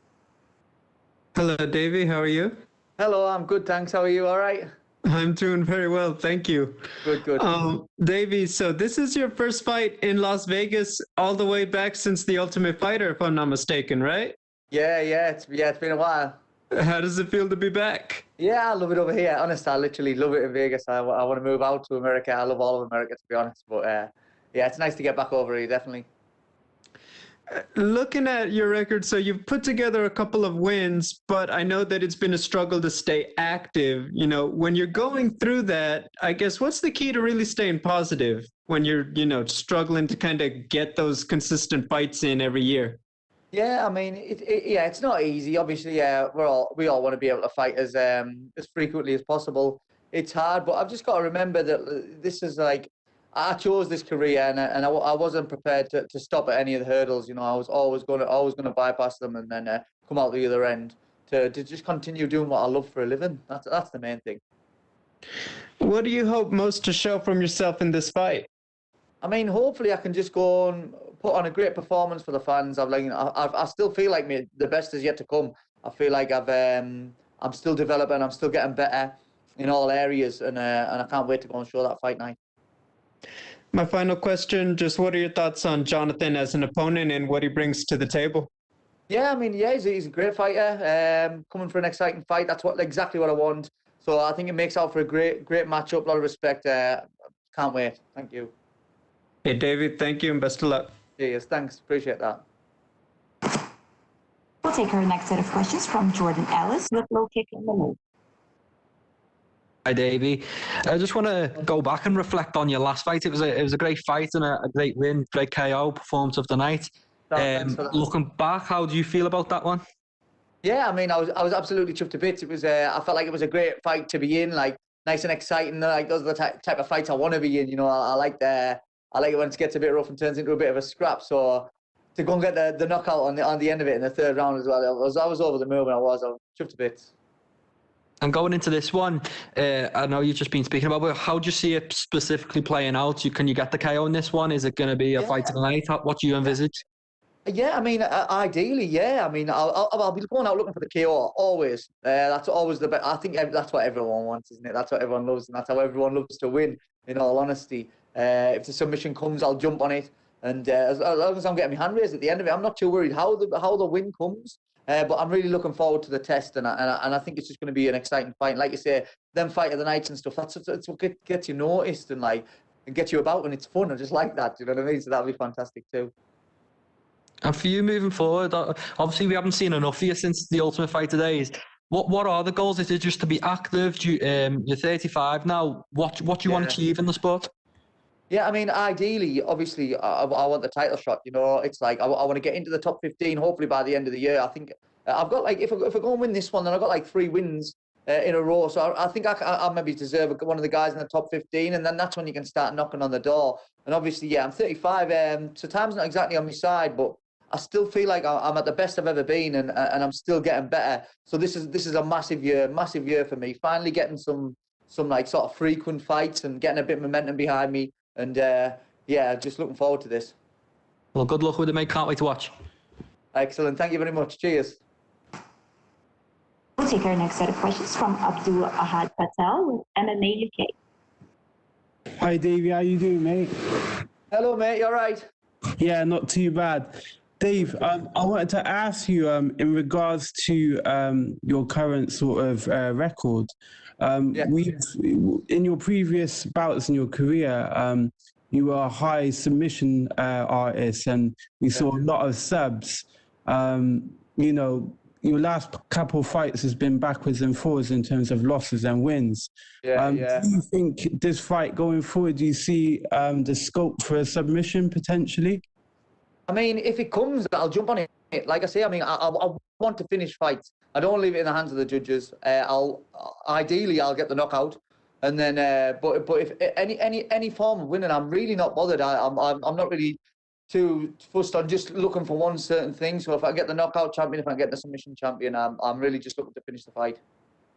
That's great, mate. And then also, being from the UK, I understand how tough it is with lockdown and training. How are you coping with that? Yeah, I mean, to be fair, obviously I've got my own gym and it's like 5 minutes walk from my house. So that was a massive bonus to be able to train, especially when the restrictions were loads tighter. And I've got like a good team around me, so I've been traveling around to a few of the gyms that are still open. So like SBG Bishop Auckland, my gym, SBG South Shields, and SBG Manchester to train with those guys there. So I've got a great network. I've still been using my usual team, so it hasn't affected me too bad, to be honest. It's been good. Fair enough. And my last question to you is, should you get through your opponent Saturday night, who's next in line? I mean, to be honest, I've never really been one for calling people out, so I'll not start now. I just want anyone. I'm trying to climb the rankings. If they go and give me like one of the guys in the top 15, that'd be fantastic. I mean, I think I would probably deserve it after coming off 3 wins in a row, especially if I can go and finish early. So yeah, I'll be looking for like some of the top ranked guys and carry on fighting on these main cards. I'm really looking forward to it. Great stuff. Best of luck Saturday, Dave. Thank you very much. I appreciate that. Cheers. Hello, mate. Bye. We'll take our last set of questions from Gavin Porter with UFC.com. Oh, sorry, Gavin. Yeah. So this is a card that's trending really well in the UK. You have Darren Stewart and Leon fighting on this card as well. When you guys have a presence like this on the card, how exciting of excitement you're generating on social media and people back home? Yeah, I mean, to be fair, it's nice to see. Everyone in England, they all seem to get back behind the home fighters. It's really nice to see. It's nice to know you got that sort of support network behind you.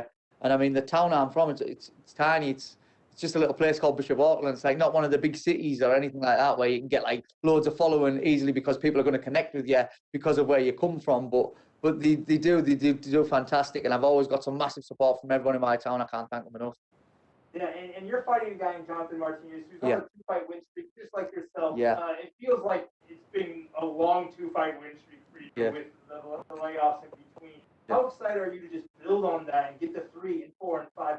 Yeah, I mean that's always been like my dream, getting to the UFC, and it's been a bit anticlimactic because of just like a few stops and starts through the injuries and stuff like that. But I'm finally training with the right guys at the right places at the right times, doing the right stuff. I feel like I've got the perfect recipe now, and I can feel myself getting better and better every day and every fight. And honestly, there's going to be loads more to come from me. Last one for me. Talk away from the Octagon on Saturday with the win. Yeah. What did you do to make sure you that victory? What are your keys? Without a game plan, but what are your keys that you have to accomplish? I mean, I'll go in there and I'm just gonna enjoy it. I'm just gonna enjoy it, fight my fight. I know that on my day I can be too much for anyone, so I just need to implement that and just have fun in the process. Thanks very much. Cheers. That's all we have for you today, Davey. Thank you. Thank you very much.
We're now joined by number 13 ranked UFC light heavyweight Ryan Spann, and we'll take our first set of questions from Gabriel Gonzalez with Stateside Press.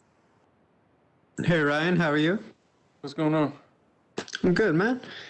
So obviously the last fight, man, that was such a wild one for as long as it lasted. I was wondering, just when you got done with that one and you went back to the gym, what did you take most from that fight and what you would have done differently?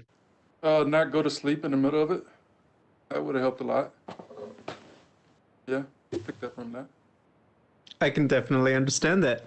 In terms of working with your coaches, just, when you had so many good moments in there, I guess just, do you feel like there was a lot you had to work on a technical level, or was it more mental work that you were doing when you went back to the gym? Well, when I went back, we focused more on getting my cardio back in shape. We had some things to deal with outside, so it was a lot of mental work too. But we work on all the aspects as far as physical, skill, and mental.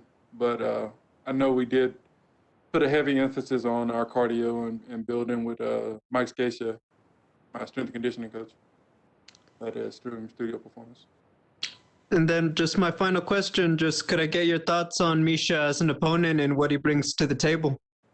No clue, man. I don't watch film. Hey, thank you and good luck. We'll take our next set of questions from Gavin Porter with UFC.com. All right, so I know it's been a long journey to fight, and I know you wanted to get right back in after Johnny. How happy are you to finally fight week and you're finally get in there and kind of right that wrong? I'm super excited about getting back in there and doing it again, especially with this one. We've scheduled Misha before and had some things happen where it fell through, and a couple times where it wasn't accepted, like a while ago. And he went and he was cornering Johnny, so it's a sweet little deal to get him for this one. He mentioned on this call earlier more of the 205 matchup versus some of the other lopsided ones. You guys are two of the more well-rounded guys in the top 15. You're in the co-main event slot on this fight. Do you think this is a big fight, an important fight of the light heavyweight? Oh, for sure. Right now, we still got, no offense to the guys that's up there. Misha's been around a long time, too, but that kind of speaks to his well-roundedness. He's been able to stay relevant for so long as he's been here and been able to do what he do. And he's still a problem. But this is, younger guys coming in, and we're making a name for ourselves. And us being, I think, the only, I don't know the card, but I think we're the only 205ers on the card. And in the co-main event spot, we get to start building that glamour back into the division. Since kind of John left, there's the old heads that's kind of been lurking in the top 5 and whatnot, starting to take over and, take shots at the belt. But the younger guys are going to come and take over and do what we do. I wanted to ask you, when you have a performance that last time that was it was so crazy,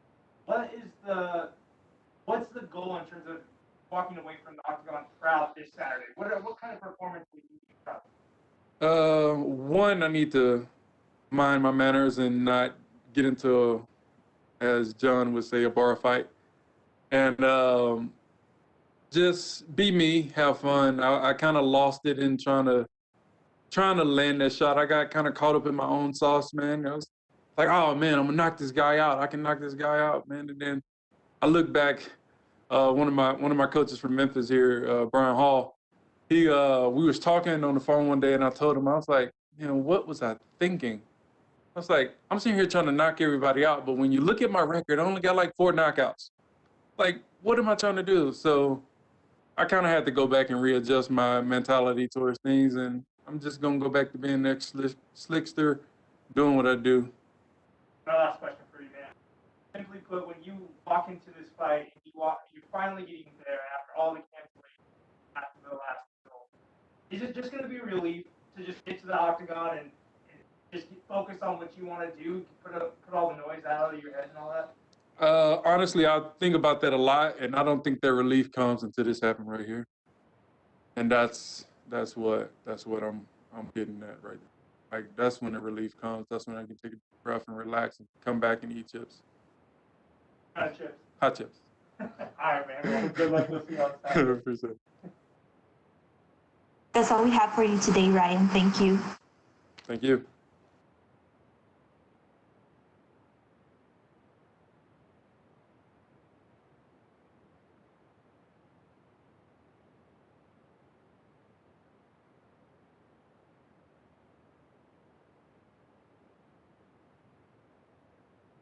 This concludes the UFC Fight Night Edwards versus Muhammad virtual media day. We would like to thank everyone for joining today's event. UFC Fight Night Edwards versus Muhammad takes place this Saturday, March 13th, from UFC Apex in Las Vegas.